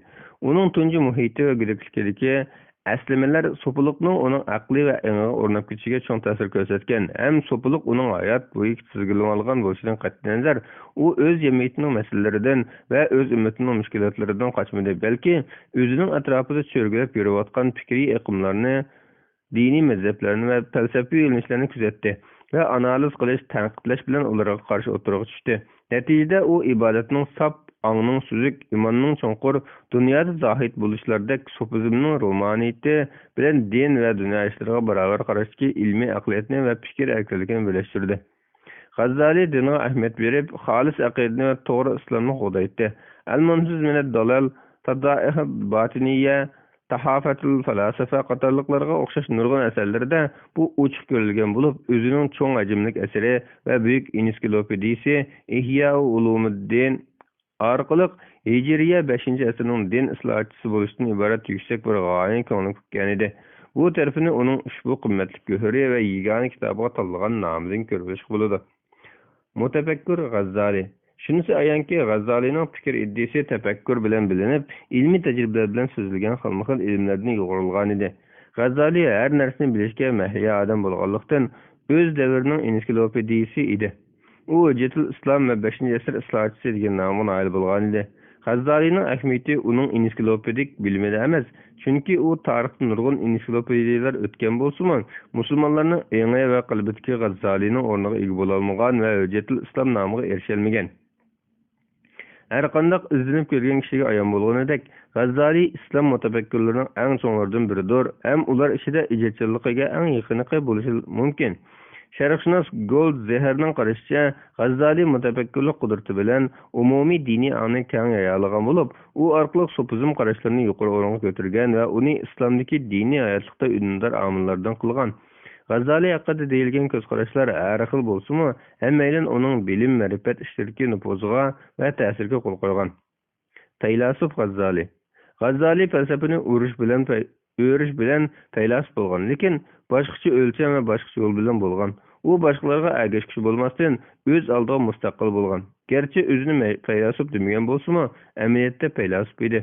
Undan sen faylasufmi deb so'ralsa, albatta uni inkor qilishi mumkin. Uning faylasuf ekanligi sharq va g'arbda ko'plagan kishi e'tirof qilgan masala. Hatto donliq faylasuf Raynan mundoq degan: Arab falsafasi G'azzalidek ijodiy bir fikrni ishlab chiqarish boqmadi. U yana G'azzalidan burunqi va keyingi islomchi faylasuflar Aristotel falsafasiga yoki keyingi Aflatun falsafasiga ergashishi ekanligini yolg'iz G'azzalilar ularga qarshi inqilob qilib, o'ziga xos yo'l tutganligini bayon qilgan. Faylasuf G'azzali jur'at, shijoat va ziriklik alohidasiga ega bo'lgan bo'lib, o'z davrida hukm surgan xilma-xil fikriy aqimlarga qarshi turgan. U o'zining islomni pok saqlash nishoni bilan oshqin firqalarni markazlik tanqid qilgan. Uning tanqidlari obyektiv bo'lish va bir taraflamalikdan xoli bo'lish alohidasiga ega bo'lgan. G'azzali faylasuflarga raddiya berish orqali ularning ba'zi taraflarida islom muxolif ekanligini isbotlagan hamda kishilarni aniqlamasdan va tekshirib ko'rmasdan ularning yo'liga ergashishdan ogohlantirgan. U yana botiniylarning mazhabining sirlarini tadqiq qilib, ularning fikr ideyalarining mohiyatini bilgandan keyin ularning botilliklari va azulliklarini eshib tashlab, ularni rasvo qilgan. Shu chog'larda bu firqaning fitna fasotlari avjilib, siyosiy va diniy jihatdan ularning xatiri cho'ngib ketgan edi.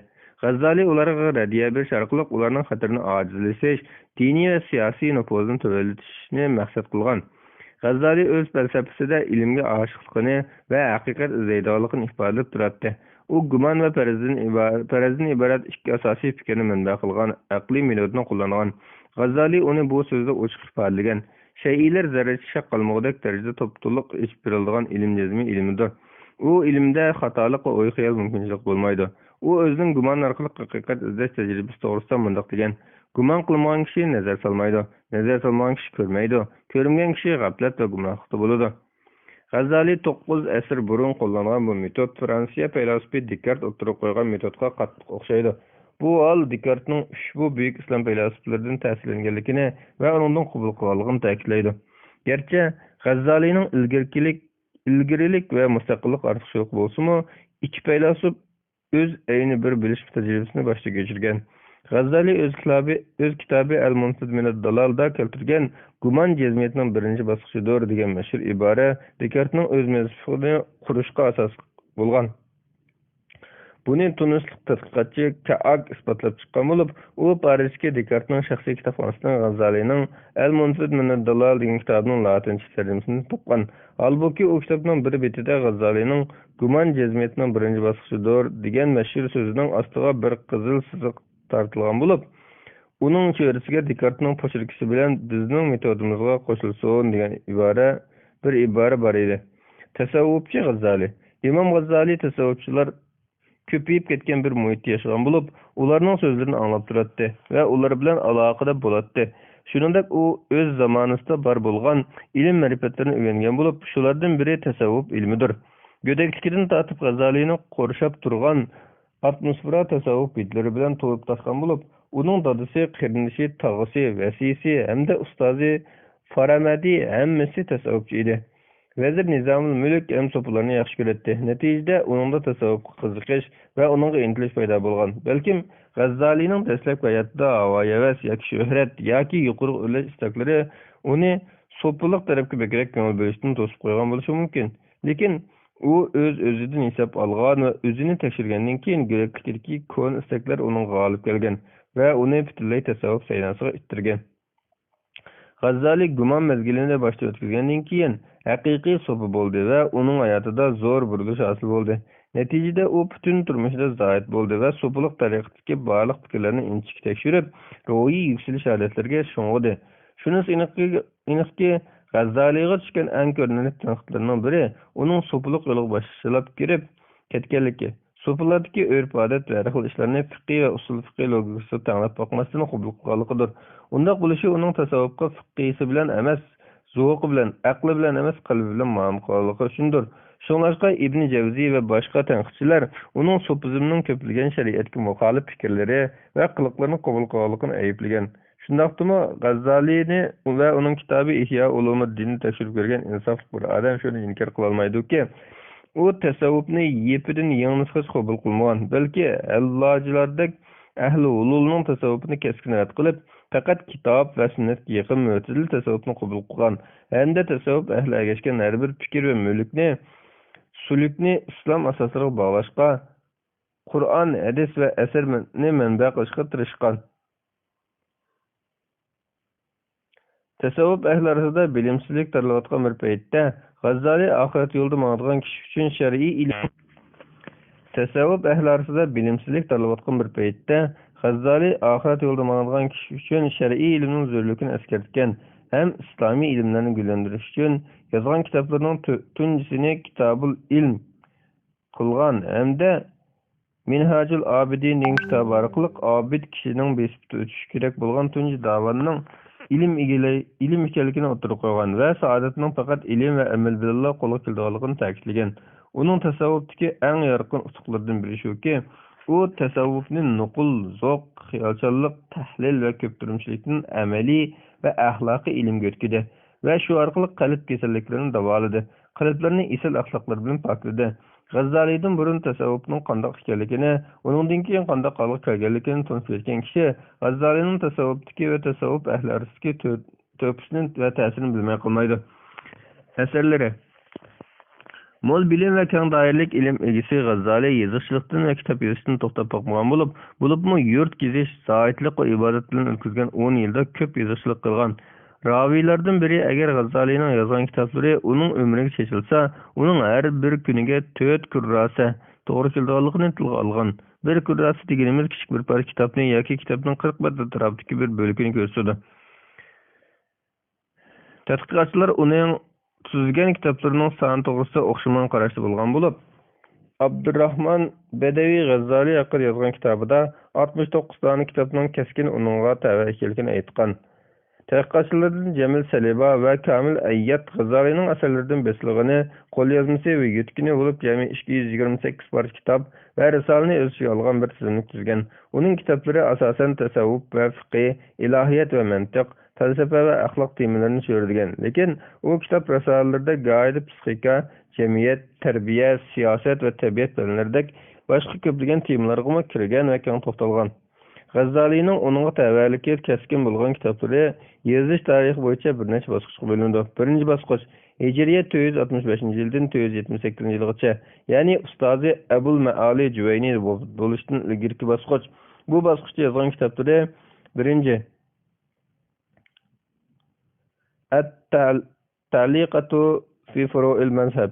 Yolda qaraqçılara ilvilip keskin qaytırıp bergen kitabı. İkinci El-Menhul fi Usulul Fiqh. İkinci basqıç Hicriye 278 yıldan 288 yılgacha bulgan basqıç. Bu basqıçta yazganları tövendikiçe. Birinci El-Basit fi Furu'il Mazhab. İbn Hallikan bu kitabı toğrusida İslamda onun oxşaş bir kitap yazılmagan degen. İkinci El-Basit aldıki kitabının xulasıdır. Üçüncü El-Veciz. Dördüncü Hulasatul Muhtasar ve Niqabatul Mu'tasar. Yani bir atılışı El-Hulasatu fil Fiqh Şafii. Beşinci El-Muntahil fi ilmil Cidel. Beş münazire ilmi hakkında toxtalgan. Altıncı Ma'khazul Khilaf, ixtilaf ilmi hakkında. Yedinci Tahsinil Ma'khuz, ixtilaf ilmi hakkında. Sekizinci El-Mubadi vel Gayat, usul fiqh ilmi hakkında. 9. Şifa'il Galil, kıyas ve sebeplendiriş hakkında. 10. Fatva Libn Taşqin, Gazali'nin bir kısım fatvaları. 11. El-Fatva El-Yezidiye, Yezid ibn Muaviye'ne kafir çıkargılarının özü hakkında. 12. Maqasidil Falasafe, felsefe prensiplerinin bayanı hakkında. Yunan felsefesi bilen İslam felsefesini xulasagan en yaxşı kitap. 13. Tahafatul Falasafe, 14. Mi'yarul İlm, 15. Mi'yarul Uqul, 16. Muhakkir Nazar fil Mantiq, 17. Mizanul Aql, 18. Mustazhiri, batinlarga radiye, 19. Hüccetul Haq, batinlarga radiye, 20. Qavasimul Batiniye, batinlarga radiye, 20. İhtisat fil i'tiqad, 22. Er-Risale Kuddusiyye fil Aqaid, 23. El-Ma'arifil Aqliye vel Esrarul Ehliye, İlahiye. 3. basqıç Hicret 288 yıldan 299 yılgacha. Bu basqıçta köp kitap yazgan bulup, ularning eng muhimi İhya Ulumuddin'dir. 4. basqıç Hicret 299 yıldan 503 yılgacha bulgan. Bu basqıçta eng muhim kitapları 1. El-Munfiz mined Dalal, 2. El-Mustasfa fi Ulumul Usul. Ahirki ömrüde yana Hicriye 503 yıldan 505 yılgacha bulgan jarayonda yazgan kitapları 1. Minhajul Abidin, zahidlik, ahlak ve ibadet hakkında. 2. İlcamul Avvam an ilmil kelam. Bu onun en ahir kitabı bulup Hicriye 505 yılı vefatından bir qancha gün burun tamamlagan. Bu kitapta selef salihlarning mezhep boyunca mangan ve onundan başka mezheplerini biteçlik çıkargan. Köplügen tədqiqatçılar Gazali'nin kimlikini, tutqay yolunu ve fikir yönelişini belgileydigan en mühim kitapları 3 dep qaraydı. Ular 1. El-Munfiz mined Dalal. Onun bu kitabı onun fikir tədqiqatı, oquşdan gumanizmga andın cezmiyet götürülüşü, tasavvuf ve ilmi kalamga, felsefe ve felsefelerga tutqan pozisiyasi qadarlıqlarını bilishte zörür mənbə hesaplanırdı. Bu kitapta Gazali tanqidçilikni rad qilib, aqli tefekkür yani tekşirip tadqiq qilish yo'lini a'la bilgan bo'lib, mazkur kitapta uning metodining qoidalari va jazmiyat izlashga aqli liniyasini aydınlaştırdı. 4. İkinci Tahavutul Falasafa. Bu kitap qattiq jur'atli yozilgan bo'lib, G'azzalining uningdagi nishoni faylasuflarni aqlsizga chiqarish emas, balki faylasuflarning o'z qarashlariga tayangan noto'g'ri aqliy metodlarini o'rib tashlash edi. G'azzali bu kitobida aqliy vahiyni o'ziga yetakchi, rahnoma qilmasa tabiat orqasidagi g'ayibni haqiqatga yetishdan tamoman ojiz kelganligini isbotlagan. 3. İhya Ulumuddin. Bu uning eng muhim kitobi bo'lib hisoblanadi. İmam Navaviy bu vaqtda İhya Ulumuddin bir Qur'on bo'lib kelkil tasqagan degan. Dunyodagi har xil tillarga tarjima qilingan bu kitobi islom axloqiga oid kitoblar ichida to bugungacha dunyoga keng tarqalgan kitob hisoblanadi. Ibn Javziyning rivoyatiga asoslangan G'azzali kitobini xilvatdagi chig'ida yozgan. U shaytonning kishilarni tizginlab, ozdirib ketayotganligini, dinning ulamolar nazarida hukumatning fatvosiga to'g'ri talashish va o'zangi so'qishtirishga aylanib qolayotganligini ko'rgandan keyin qalblarda ixlosni unutish uchun har ishda ixlosni asos va shu qilishdan iborat salaf solihlarning iddiasini asliga keltirish maqsadida bu kitobni yozib chiqqan. U kitobida jamiyatni to'g'ri islom aqidasiga qaytarish orqali isloh qilish uchun bir ideologiya chemberi yasashga tirishgan. Kitobda u din va aqida masalalari bilan birga psixika, jamiyat, axloq, siyosat va tarbiya temalarida to'xtalgan. Hem de yana ayollar haqida to'xtalib, ayollarning huquqlarini bayon qilgan. Manba Islam Story. Tarjimada Qaraxoni. Ümmet sarxillari. Adil Podsho Nuriddin Zengi. Hijriya 511-yildan 569-yilgacha. Men İslamiyetdan burunqi va keyingi podshohlarning tarixlarini o'qib chiqdim. To'g'ri yo'lda bo'lgan xalifalar va Umar ibn Abdulazizdan qolsa, Adil Podsho Nuriddindanmi izlari go'zal birini ko'rmadim. İslam tarixchisi İbnül Asir. U Sham diyarining Zinnati va Salahiddin Ayyubining ustozidir. Musulmonlar Umar ibn Abdulazizdan keyin uningdek bir podshohni ko'rmagan bo'lib, ba'zi tarixchilar uning odilligi, diyonati va dono siyosati yuzasidan uni to'g'ri yo'lda bo'lgan xalifalarning 6-chisi deb atagan. Ko'pinchimiz tanimaydigan bu kishi Ittin Zepirining haqiqiy barpochisidir. Salahiddinni buyuk qo'mondon qilib yetishtirgan kishidir. Biz shundoq bir nur to'g'riliq so'zlaymizki, Allah musulmonlarning yurtlarini eng qiyin va qop-qorong'u zulmat ichida qolganda uning bilan yo'ritgan edi. Islom buyuki va turk qahramoni Nuriddin Mahmud Zengilar davlatining eng ko'z ko'ringan shaxslaridan biri bo'lib, uning hayot safari islomga yordam berish va uning bayrog'ini yuqori ko'tarish yo'lida Ahli Salib va Ubaydiylar, Fatimiylar davlatiga qarshi uzoq mezgillik jihad qilish bilan to'lgan. Nuriddin Mahmud Hijriya 515-yili Shavvolning 17-kuni, milodiya 1118-yili 11-fevral yakshanba Alepda tug'ilgan. U cho'ng mujohid Imaduddin Zengining ikkinchi bolasi bo'lib, u Alep va Mosul qatorliq joylarning hukmdori bo'lgan dadasining tarbiyasi ostida cho'ng bo'lgan. Qur'on, chavandozlik ham o'qiy olishni o'rgangan. Nuriddin aqlliq, shijoatlik, oliy himmatlik, to'g'ri niyatlik, hurmat sazovor va diyonatli kishi edi.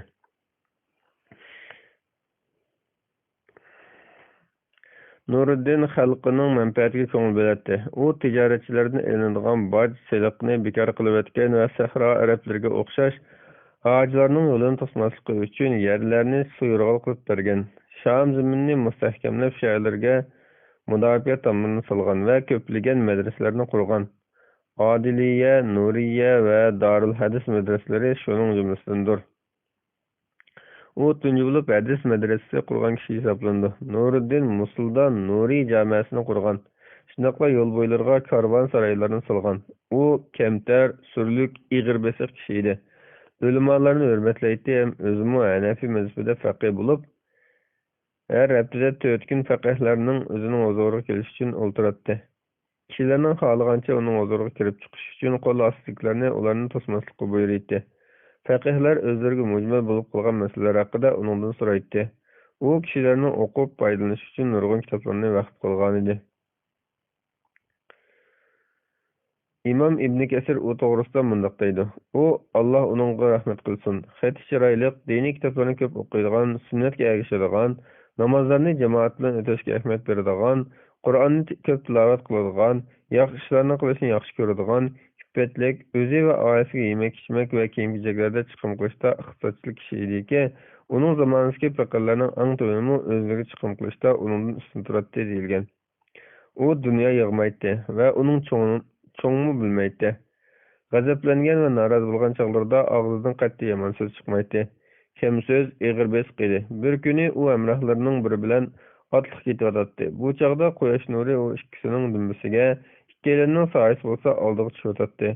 Ikkisi soyasiga yetilmayotdi. Birdamdan keyin ikkisi qaytdi. Bu chog'da u ikkisining soyasi ularning orqasiga o'tib qolgan edi. Ozroq o'tgandan keyin Nuriddin etini titrab turdi. Soyasi bo'lsa uningga erishayotdi. Shuning bilan u hamrohlariga mening bu soyani nimaga o'xshatganimni bilamsan? Men uni dunyoga o'xshatdim. Dunyo o'zini qo'llashgan odamdan qochadi. Uningdan qochgan odamni qo'llaydi degan. Mana bu voqelik uning dunyoga qiziqmaydiganligiga va qalbining uyg'oqligiga dalolat qiladi. Nuriddin cho'ng bir davlatni qurish va idora qilishda uni ashundoq katta muvaffaqiyatga erishish imkoniyatiga ega qilgan bir qancha sifatlar bilan sifatlangan bo'lib, ular zimmasidagi mas'uliyatni tunish, masalalarni aqliy yo'l bilan hal qilishga tayinish va xarakterining kuchlikligi qatorliqlar. Shuningdek, uning boshqalarida topilmaydigan harbiy jihatdagi alohidliklarga ega bo'lishi uni zamonasiga eng katta qo'mondonlardan qilgan va kichik qo'shinni Iroq sharqidagi eng zo'r harbiy kuchga aylantirish imkoniyatiga ega qilgan. U yana eng yaxshi tanlaganchi bo'lib, diniy maqsadlarga xizmat qildirish maqsadida ot to'pi o'ynashni yaxshi ko'radi ham ov ovlash bilan shug'ullanadi. U taqvodor, ilmni suyadigan, ulamolarni hurmatlaydigan kishi edi. Ish beshidagilarni nihoyat ko'ngil qo'yib tanlaydi. U adliya organlariga to'liq mustaqillikni bergan edi. Ham davlatdagi cho'ng amaldorlarni sotlash uchun Oliy sud mahkamasining o'rnida turadigan Darul Adlni qurgan edi. U odillikni qo'llashadi va ijtimoiy jihatdagi farqlarga qaramasdan zolimdan mazlumning haqqini elib beradi. Shuningdek, yana xalq uchun bo'lgan ijtimoiy xizmatlarning kafolatiga ega bo'lishiga eris edi. Nuriddin 30 yoshida amaliyotni topshirib bo'lgandan tortib, toki vafot bo'lgan kungacha nishoni aniq fikr ochiq bo'lgan edi. Chunki uning zimmasida tajovuzchi ahli salaflardan musulmonlar zaminini ozod qilish uchun jihad qilish majburiyati bor edi. Bu majburiyatning avvali bo'lsa Quddusni ozod qilish va kishilarga aminlik ato qilish edi. U ahli salaf ustidan g'olib kelishning faqatla uzoq muddatlik va mushaqqatli jihatdan keyin amalga oshadiganligini tunib yetgan edi. Bu jihat hal qilg'uch kishini yaqinlashtiradigan orqa-orqadan bosilmoqchi bo'lgan qadamlarda nurg'un qurbonliklarni o'z ichiga oladi. Birinchi qadam bo'lsa dadasi Imoduddin Zangi musulmonlar zamini bilan o'zaro kelishib ketgan Raha kenizligini ozod qilgan chog'da boshlab qo'lgandi. U buninglik bilan davlat ichki zaminlarini tozalash va ahli salaflarni dengiz sohil tarafga qistash imkoniyatiga ega bo'ldi. Endi u ikkinchi qadamni bosishi kerak edi. Shuning uchun u o'zaro birlashish siyosatini qo'lga soldi. Bu siyosat oldi bilan Sham zaminini birlashtirish, ondan davolg'ishlar va hukumatsizlikning dardini tortayotgan Misr bilan Shamni birlashtirish, ondan keyin ahli salaflarni buraylardan qo'llashni o'z ichiga oladi. Uning nazarida birlashtirish birli vaqtda salaflarni birlashtirish bilan Misrni birlashtirishni o'z ichiga oladi. Salaflarni birlashtirish bo'lsa Sham bilan Misrni bir hokimiyat ostida birlashtirish edi. Nishonni birlashtirish bo'lsa, musulmonlarni ahli sunnatdan iborat bir mazhab bayroq ostida to'plash edi. U jihatga cho'kkan sari va vaqt o'tgan sari bu siyosatning to'g'riligiga bo'lgan ishonch oshadi. Uning bu siyosatni ishga oshirishga roli bo'lsa, siyosiy faoliyat bilan saf va nishonni birlashtirishga xizmat qiladigan harbiy yurishlarning o'zaro birlashishidan iborat edi. Lekin ishlar ichki jihatda davomli muqomalat surmadi. Chunki bu vaqtda islom dunyosida o'zaro raqobatlashadigan kuchlar ko'p edi. Bu raqobatlashish ba'zi keskin va shiddatli bo'lib ketadi. Lekin ahli salaflarning xatiri ko'p vaqtlarda islomiy kuchlarni o'zaro ixtiloflari va raqobatlarini tashlashga turtki bo'ladi va ba'zi islomiy kuchlar go'yoda din dushmanlariga qarshi kuchini birlashtirish uchun vositachilik rolini o'ynaydi. Buning misoli Hijriya 560-yili, milodiya 1164-yili Nuriddin bilan Seljuqiylar sultoni qilish Arslon orasida qattiq ixtilof yuz bergan chog'da bo'lgan voqelik bo'lib, bu ixtilof ularni urushga va o'zaro adovatga olib borgan edi.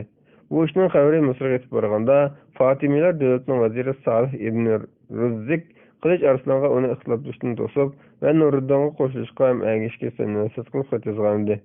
Rumlarning Nuriddinni ahli salafga qarshi jihad qilishdan qaytarish uchun qilich Arslonni kuch ko'rsatish orqali qo'zg'agan fitnaning o'tini o'chirishda bu xatning roli bo'lgan edi. Hicriye 562 yılı, miladiye 1166 yılı Menbijin hakimiyeti Gazi İbn Hassan öz vaqtida onun Menbijning hakimligiga tayinlangan Nuriddinga qarshi isyon ko'tardi. Shuning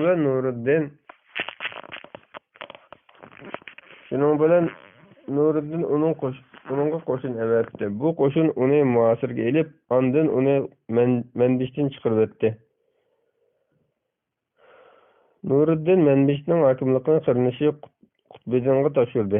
Qutbiddin Yanal ibn Hassonni Menbijni boshqarishga tayinlagan edi. Yanal ibn Hassan adil, xalqiga ihson qiladigan, yurish-turishi obdan va yaxshi kishi bo'lib, u Menbijning hokimligida toki milodiya 1177 yili, Hijriya 572 yili Salohiddin Ayyubi uningdan Menbijni olg'icha qo'tirgan edi. Diyarbakir va Hasan Kayfining ko'p qismi ortiq o'g'li Soqmon o'g'li Davud o'g'li Faxriddin Arslanning hukmronlik ostida edi. U Hijriya 562 yili, milodiya 1166 yili tuyuqsiz kasal bo'lib qoldi. U o'limning yaqinlab qolganini his qilib, Nuriddinga kofirlarga qarshi jihad qilishda o'zaro hamkorligimiz bor. Men sizning bu hamkorlikni o'g'lim bilan saqlab qo'yishingizni umid qilaman deb xat yozdi. Uzoq o'tmay Faxriddin Arslan vafot bo'ldi. O'rniga o'g'li Muhammad chiqdi. Nuriddin uni himoya qildi va qo'g'didi. Musul hukmdori Nuriddinning qarinishi Qutbiddin Mavdud Faxriddin Arslanning zaminlarini o'zining zaminlariga qaytarishni ta'min qilib, bu maqsadni ishga oshirish uchun qo'shin qo'zg'andi. Shuning bilan Nuriddin bu ishga jiddiy qarab qarinishi Qutbiddinga, agar sen uning yo'lini nishon qilgan bo'lsang, seni men majburiy to'siman deb xat yozdi. Shuning bilan Qutbiddin irodasi yondi. Ja'bar qal'asi deydigan bir qal'a bor edi. Bu dal Imaduddin Zangi suiqasd kuchirgan qal'a edi.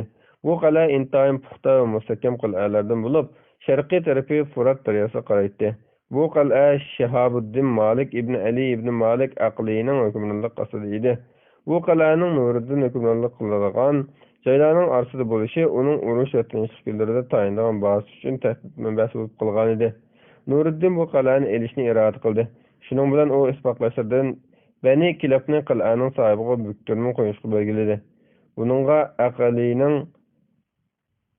o'g'ga chiqish uchun qal'adan ayirish to'g'ri kelib qoldi. Shuning bilan milodiya 1168 yili, Hijriya 563 yili Rajab oyida Bani Kilab uni tutib Nuriddinning qashiga olib keldi. Nuriddin uni ko'tarib oldi va yaxshi muomala qildi. Shundaqla qal'ani o'ziga o'tkazib bersa, uning qonunlik va yerlarni so'yirg'al qilib berdiligini aytdi. Lekin u bunga ko'nmadi. Shuning bilan Nuriddin qattiq qo'l bo'lishga o'tdi va uning tahdid soldi. U bunga ko'nmadi. Shuning bilan u Amir Faxriddin Mas'ud ibn Ali Za'franning qo'mondonligi ostida qal'aga qo'shin mong'izdi. Bu qo'shin qal'ani bir mezgil muhosaraga elib, hech qanday natijaga erisholmadi. Shuning bilan Nuriddin ularga yana bir qo'shinni yordamga berdi va butun qo'shinga Ibn Daya ismi bilan tonish bo'lgan Majduddin Abu Bakrni amr qildi. U Nuriddinning emildishi va uning amallarining eng so'ng edi. Majduddin qal'ani muhosaraga oldi, lekin yana foydasi bo'lmadi. Shuning bilan qal'a egasiga yumshoq qo'lliq qilishini tutdi va uningga Nuriddinning qal'aga bedel elishni va qal'ani saqlab qolish uchun o'zini xatarga tutib bermasligini aytdi. U Majduddinning so'zini qo'lga ko'rib, qal'ani topshirib berdi. Uning o'rniga Surid va uningga tava joylarni, Halab bilan Babu Bazaar orasidagi malahani ham naq 20 ming dinarni oldi. Bu nihoyat katta so'rg'onlik edi, lekin uningda qal'a yo'q edi. Mana bu Bani Malik Aqlining qal'aga qarta qilgan eng oxirgi ishi edi. Aqliga sana qaysi vakit suyumlik va yaxshi, Suruch va Shammu yak qilami deyilganda, u bular ya'ni Suruch va Sham nihoyat ko'p mulk, ammo biz shon sharaf va kuch-quvvatdan qal'a bilan tanla ayrildik degan edi.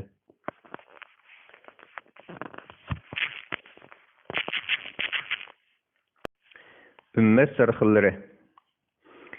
Ahl-i Sünnet vel Cemaat imami Abu Mansur Maturidi. 3. qism. Gapning mig'izi shuki, Maturidi diniy va aqliy bilimlarda yuqori shon-sharaf qozongan bo'lib, Abul Ma'in Nasafi vaqti mundoq degan. Uningda cho'g'langan turlik diniy va aqliy ilmlar odatda ilm tahsil qilib tan qozonganlarning ko'pida hargizmi cho'g'lanmaydi. Asarlari İmam Maturidi xilma-xil islom bilimlari haqida nurg'un asarlarni yozgan. Lekin to'limi afsus, islom kitobxonalari zamonning o'tishi bilan ularning ko'pinchasidan ayrilib qolgan, bizga faqat nihoyat ozlari yetib keladigan. Tafsir haqidagi kitoblari. Uning tafsir haqida saqlanib qolgan bir kitob bor. U bo'lsa-mu Ta'vilatul Qur'ondir. Uningdan burun mushpanda yozilgan kitoblarning hech qaysisi uningga teng kelmaydi. Balki yaqinma yo'l olmaydi. Bu kitap ko'p nashriyatlar tarafidan Tafsirul Qur'onil Azim, Al-Musamma Ta'vilat Ahli Sunna va Tafsirul Qur'onil Azim, Tafsirul Maturidi nomlarida bir necha tomliq qilib bitilgan. Ilmiy kalam haqidagi kitoblari. Birinchi, Kitabut Tavhid. Bu kitap iborasi o'ng'ay bo'lib, uning Maturidiga tavalliki inoqdir. Maturidi uningda ilohiyat va payg'ambarlik to'g'risida ko'plagan kalomiy masalalarni so'zlagan va mutazillalardan bo'lgan Ka'bi bilan ko'p munozara qilgan. Bu vaqtdagi bosh kitoblari bo'lsa, Bayan Vahmul Mu'tazila, Raddul Usulul Khamsa li Abil Bahili, Raddul Imama li Ba'zil Rawafid, Raddu Awail al-Adilla lil Ka'bi, Raddu Tahsib al-Jidal lil Ka'bi, Raddu الرد على القرامطة، الرد على فروع القرامطة، رد وعيد الفساق، كتاب المقالات، الرد في أصول الدين قتلقلر. Onun fiqhi ve usul fiqhi hakkında kitapları. Kitabul Cedel, Ma Akhaza Şerai'a, Kitab-ı Usul fiqhi qatlıqlar. İmam Maturidi'ye nisbet verilgen kitaplar. Birinci, Kitab-ı Şerhul Fiqhul Ekber neşr qilingan. İkinci, Aqidatul Maturidiyya. Maturidi'nin birer kitabını bu isim bilan yozgan bo'lishi ehtimoli yiroq. Şafii aqidasi, İmam Ahmad aqidasi to'g'risida birer kitap bo'lgandek, Maturidi'dan keyin uning aqidasi to'g'risida birer kitap yozilib, uning mansub qilingan bo'lishi ehtimolga yaqin. Maturidi metodining aloyiligi. İslamның o'ttira-xillik yo'lini tutib mangan muhtaram olimlardan Shayx Abul Hasan Nadavi İmam Maturidining metodini mundaq sifatlagan.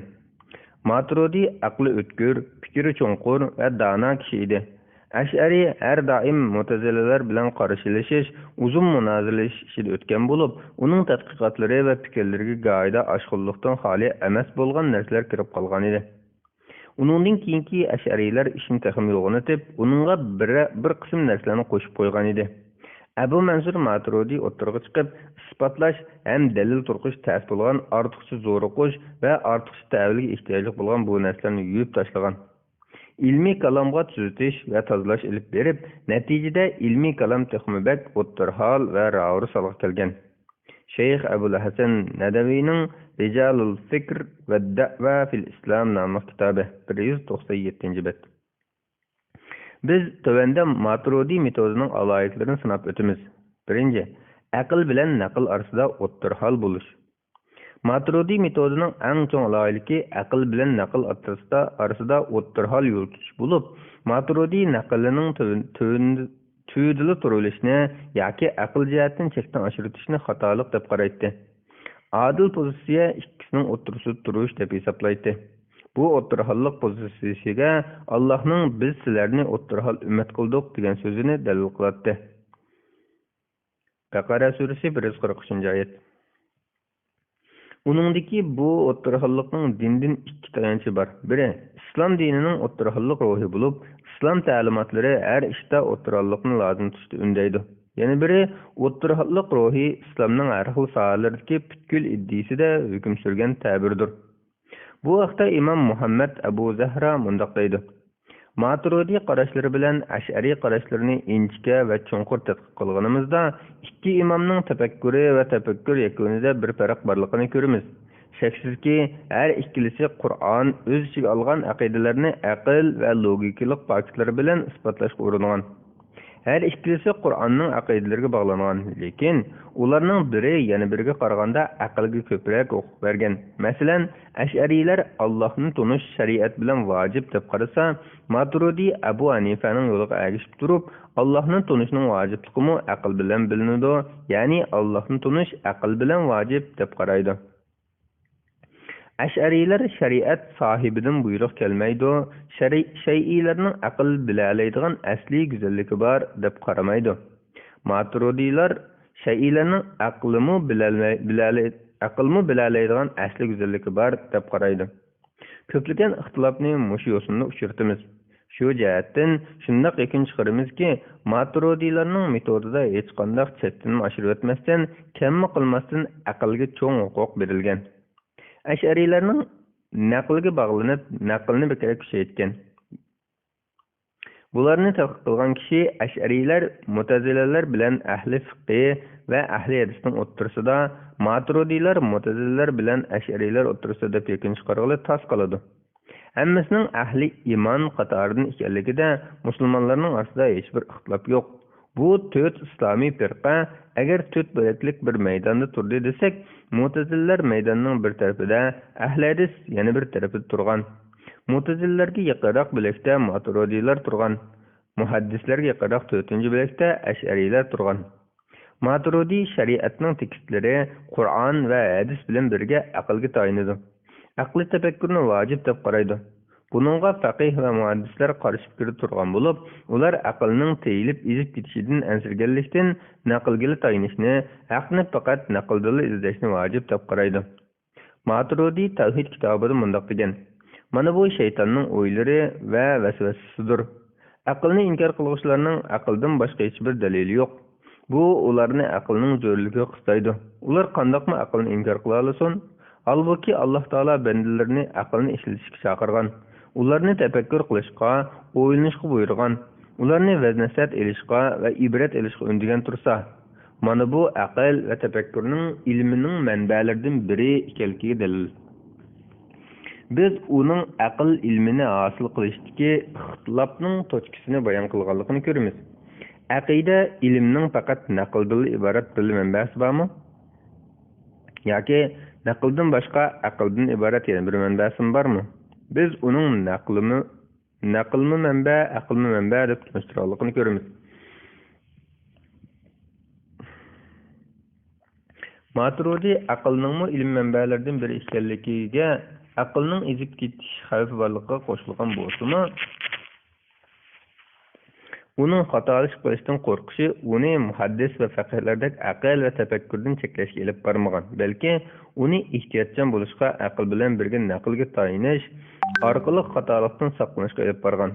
Maturidi mundaq deydi: kimki buni, ya'ni aql ishida naqlga tayangan asosda ehtiyotchan bo'lishni inkor qilsa, aqldan yepiq narsalarning mohiyatini bilishni istasa, payg'ambarning hech bir ko'rsatmasi yo'q holda o'zining cheklik va kamtik aqli bilan xudolikning jimi hikmatlarini egallashni maqsad qilsa, aqlga zulm qilgan bo'ladi. Aqlga ko'tarilmaydigan narsani ortib qo'ygan bo'ladi.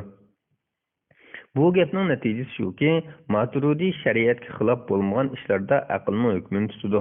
Agar shariatga xilof bo'lsa, albatta shariatning hukmiga bo'ysunadi.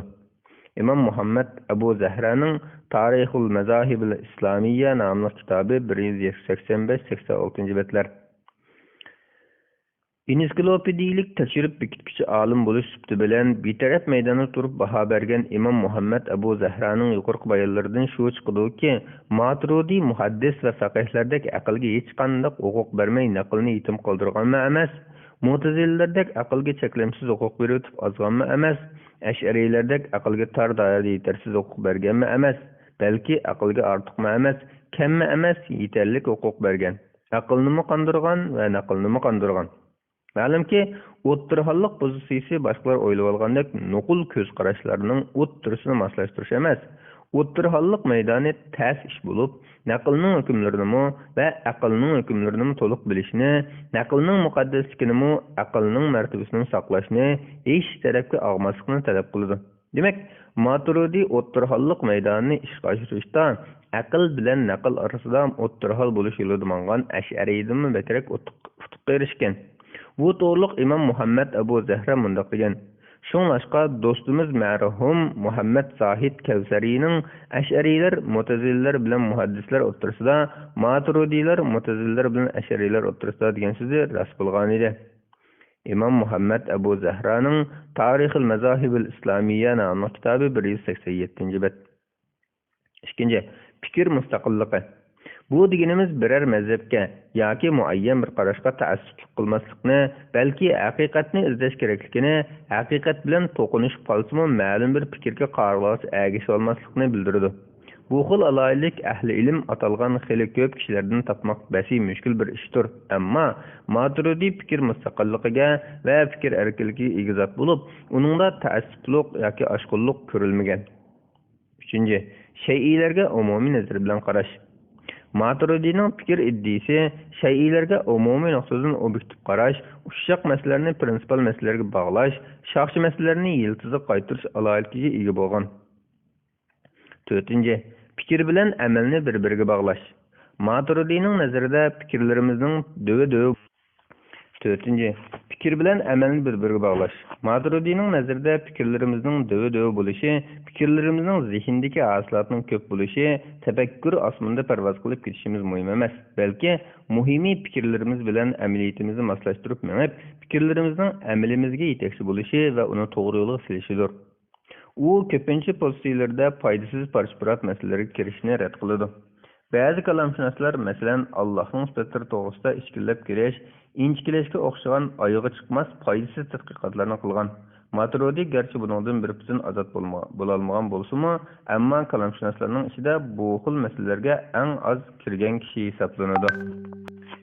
Ummat sirxillari